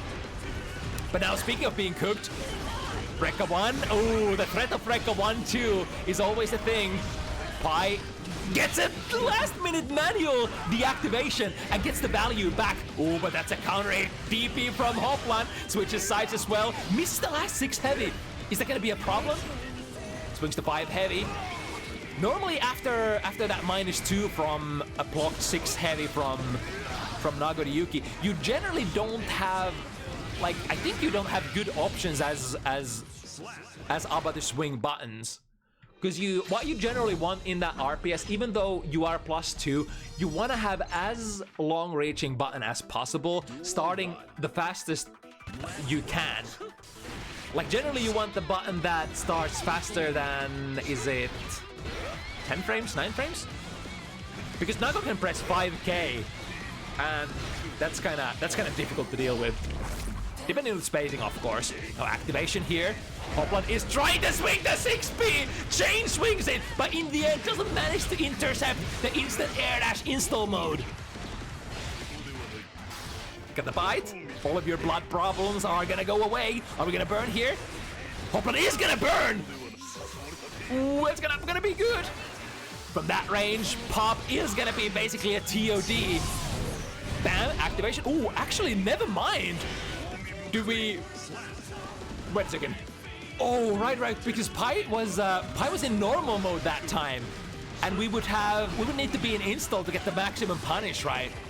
So that really was not a good way to kill there. Unless you go, like... I don't know what normal mode Abba actually gets for 5D. But I guess you can't go 5D when you block the blood rage, right? F-Shiki actually ends up missing with it. Ooh, dangerous looking miss, and it's gonna pop here, but this is a safe pop. And we get the pressure. Finds the frame trap with tilt. Back and forth, activate. 5 seconds, ready to go. How are we gonna use that burst resource? Hoplan has to probably rely on it at some point. The best option here would be to force the pop just like that! 2K into a frame trap Beyblade! We're going in, baby! The Pi is still potentially in this game. Drift forward to S, nice. Hoplan picks the safe approach, blocks the anti-air. Yeah, has to burst here. No way around it. Is that gonna pass? Plays the safe option once again, saves themselves with a BRC and a 6! Close slash into 6 heavy. Wow!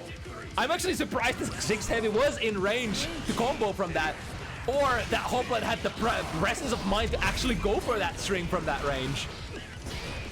Bypass the neutral, backdash is good. Deactivate here, yep. Safe play. I find that these higher level... Oh, good use of FD. I think Pi missed the Kara key grab there. To compensate, we'll get the reversal super, which also puts you in the mode back throw. This is dangerous. However, you have the best backdash in the game in that install mode. YRC forcing Pi into a situation where they have nothing to do but pop. 6P DP. DP ends up missing. That's a little bit of a RPS loss. The blood is going to be lost, but now Hoplan has the range. Look at that. 2S into 5 heavy.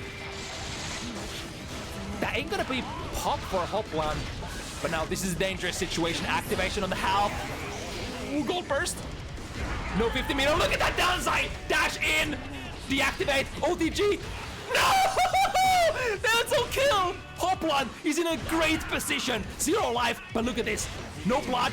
Has meter. 6p is the anti-air of choice here. I mean, there's really not a whole lot of things that could happen here. Either Pi goes for a jump D or she doesn't. And I mean, both of those will get kinda crushed by 6Ps. Because not the best not the best air buttons that this character has. Unless you're installed, then the air buttons suddenly are gonna be great. I mean, all of your buttons are gonna be super great. Airtight mix up, nice block there, and that's gonna be a pop. Low slash pressure, let's start it. Bar slash, frame trap. From the back throw. Nice, we are gonna be building enough to activate here. We'll actually go for the soft knockdown activation. Keeper of the key is on board. Drift forward instead. Got with a small punish. And we'll be able to follow it up. Like, not the biggest cash out there, scoring. I think there was /5 heavy in the install mode, but I mean, it's against the backdashing opponent. That's gonna be a knockdown, so we can definitely follow it up. Ooh, lands into a perfect position to swing 5 heavy and counter hit 5 heavy. Still one of the best buttons that you could be scoring in soft mode, in normal mode. Break glance as a counter hit, or perhaps not a counter hit, but as a low mix-up. Because the second hit of the Rekka is a low after all, so it's kind of a knowledge check at the end of the day that you are actually holding your low block there. But if you are just holding that block, then wait, there's a pickup! Hoplan with the pickup from the 2 heavy counter hit. I don't think I've seen that in season 3 yet, or season 4 yet, rather. Since they took away the cancels. Ooh, misses the combo. However, the second hit overhead, the DP of the second hit lands, but that's not gonna be very substantial. And now the run back attempt. Hoplan says no, and Hoplan bites. I mean, I think especially like senior players would often nice again the RPS. I think it's the clone hit into either close slash or faster buttons RPS. If you think close slash is gonna come, you can throw in between because there's a gap. And what Naga players would have to do to break that is cancel into something faster, I think. Like a 2K to catch you, something of the sort.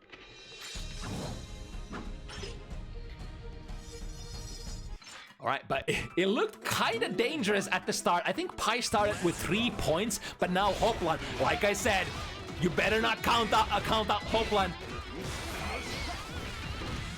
before the match is getting started, because this boy can ramp up. This boy can look at that, catching the backdash with the far slash, the best backdash in the game. The install mode ABBA backdash still gets beaten by the far slash, the massive range. And now Hoplan in a really great position has forced Pi into a situation. Oh, okay. RC, this will get you the activation. Jumps out of the overhead. Still plus. Ooh, tried to go for the throw, but Pi is patient. Now forced into a pop again. And will be able to activate here. Yep. The activation super off the wall. Hard knockdown. Oh my god, how did she know? The safe jump into waiting for, I guess there was a couple of different reasons. Either the deflect shield or the reversal super. Although you would think that the deflect shield is going to be played on the initial hit usually, right? Right, break the wall with this hard knockdown. We're going to go into a mix, high or low, or what? Deflect shield pushing Pi away from the F-Shiki situation. Oh, this is gonna go into a pop. Spent RC. Ooh, Pi didn't really get the sequence that she wanted, I think, here. Very minus, so Hoplan pressing a button. The newly nerfed tilt, not anymore -1, but -2, making it so much easier of a RPS situation for many characters now. And super, don't even need it. Maul, Hoplan is looking to bring it back here. Relatively same amount of resources, start with the DP if the opponent is airborne. You can get plus frames. Ooh, that's a dangerous miss. The only situation where Danzai is what? Far slash slash slash, just casually switching positions. Okay, Hoplan. We're gonna route into a pop here as well. No, going to super. Is this gonna be a pop on the next screen? I think it's gonna be close, right? Because the blood comes back pretty fast after the super. Yeah, it's just at the edge there. So Hoplan, perfect routing. And a perfect sequence at the end there, bringing it 4 points even. This is where it starts. Early game is finished. We got the info. Actually, both players have the info. And now it's up to them. How do we utilize that? Oh, I like that. Fukio backwards into far slash slash to bait any sort of defensive mechanics that could be played there.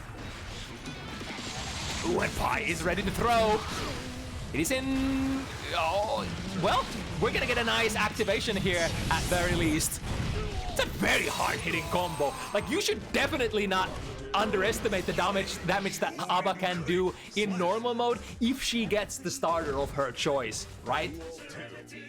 I guess it's like, it's easy to forget because the damage is so overshadowed, or like not just the damage, but also the momentum is so overshadowed by this mode here. And it's still going. Breaking the wall here. No 50% meter in the tank, so Hoplan is gonna have surprisingly decent amount. Just 6p into it. Oh, that's gonna be a pop, and now Hoplan has all the tools in the world to play with. The cross-up jump slash was this. That was a normal jump slash, but it still has a cross-up hitbox with a tiny, teeny weeny cross-up hitbox. Pi able to get a successful jump in there. I mean, honestly, the frame situation was kind of favoring Pi, and it was a risk. Like, you saw the time stop there. Hoplan had to choose: am I gonna hit an anti-air here, or am I gonna respect? And of course, you know, often enough, they choose violence. Who wouldn't choose violence, to be honest, in this game? Right, we get the refund. Another activation. Keeper of the Key threat is on. Uses it this time. Yep, Hoplan is going to be locked into a guaranteed mix-up. Takes the overhead, and that's a punish. So, problem here, if you just run in and do the activation tilt, you are in a punish. Unless you do it as a TK input, which will kill your momentum, that will actually leave you in a spacing where you can't be thrown if you have dash momentum. So I'm not sure if Pi is actually utilizing that trick, or if she's just missing it, or what the deal is. But Hoplan is getting like clean punishes out of those momentum dash forward tilts that are, you know, block those overhead that are blocked. Oh, hello? What was that weight there? Hoplan on the warpath, disengages with the back Fukio, and immediately Pi goes into the instant air dash button. Got the deactivation here, but we'll have to try to find an opportunity to activate again. There it is! That's gonna be a full activation, and even, ooh, Hoplan found the button. There's still way to play. Try to force them into a situation. Oh, that's a trade with that 4-framer. Towards the start of the set, Pi was defending in those situations when the clone was involved, defending a lot with a reversal throw. But now, variating or transitioning more into the strike abares, which have been, I think, either beating or trading with Hoplan's sequences quite a bit. That's the power of having a 4-framer in at your disposal. Right, 10 seconds here. Hoplan finds a way in. Ooh, that's a big one. Pi is so close to the burst, though.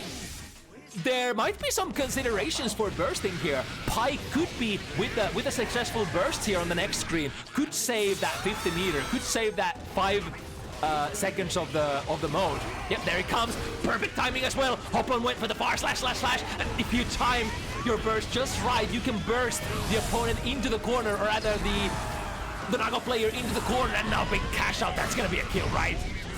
First set point position, Pi. But Hoplan has a heart of you know, all kinds of substances that are unyielding. Insert a substance here. Plus frames from the key crab. I think it's plus, right? Too far to go for another key crab. Goes for a Rekka instead. Hoplan pounces out of the corner with the Beyblade. Yeah, that's the follow-up situation after the tilt gets checked by 2S. Nice hit. Hoplan is spending a lot of blood here, though. Oh, and the blood is coming back. Yeah, slice it. Right, Hoplan's still alive. Persevering, still a set point position. Hoplan, 0 burst resources. Pi with almost all, but they are not gonna come back during this sequence. I think the reason why Hoplan cut that sequence short was because there was a chance that Pi might have actually built into that burst. Right, forcing it, all of it gone here.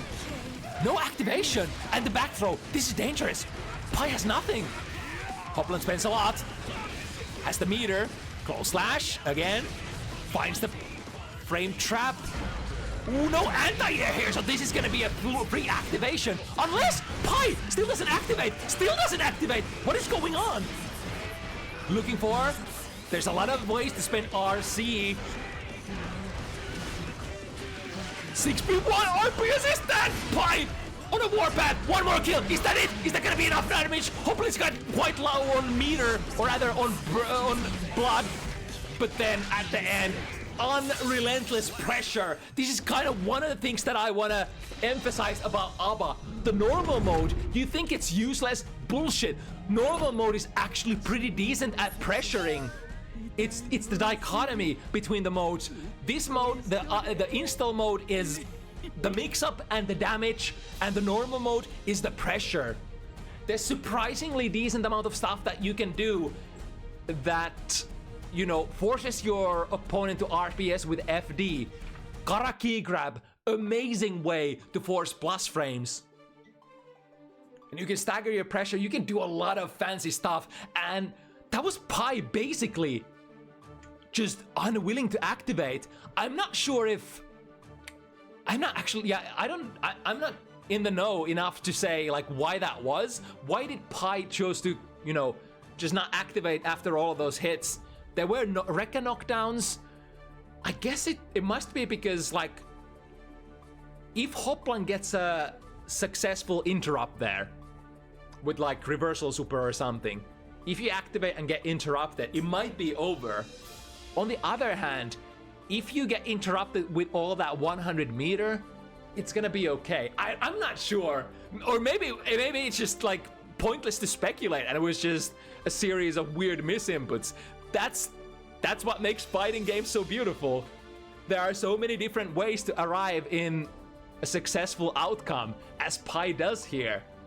But my goodness, a valiant effort, a great fight from Hoplan. Started looking really, really dangerous at the start. 3-0 from Pi, and then Hoplan just coming back 4-4ing. And after that, I guess Pi just had the better everything. I mean, honestly, the rounds were so close too. It could have been any other way too. Wow, what? It's just an amazing matchup.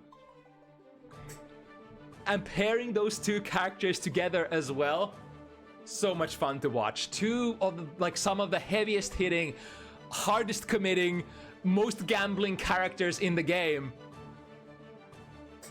put into the same arena. Yeah, that's 4 out of 5 game of the year. Set of the year right there.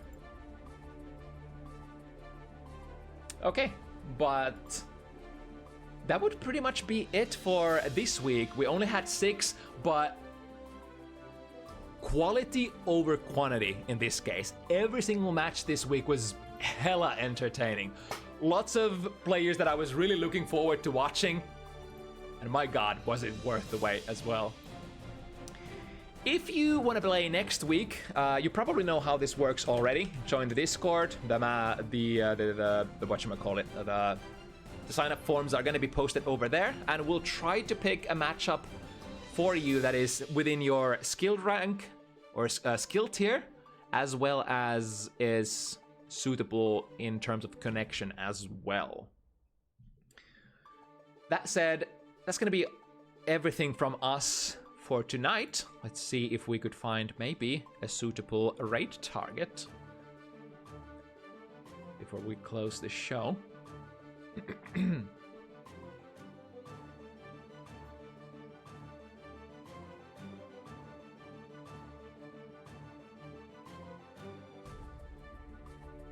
I recall correctly, so gender neutral is gonna be run today, but it doesn't start until like half an hour has passed, so that is not an option this time. Oh, Strelitzia is actually streaming. Look at that. Let's go raid Strelitzia. One of my favorite Asuka players. Really great. All right. Thank you so much for watching. Gonna see you again next Sunday, just like every week. Never missing an event unless there's like a tournament or something. 5 p.m. CET next Sunday. See you then. Yeah. Over and out. Bye-bye.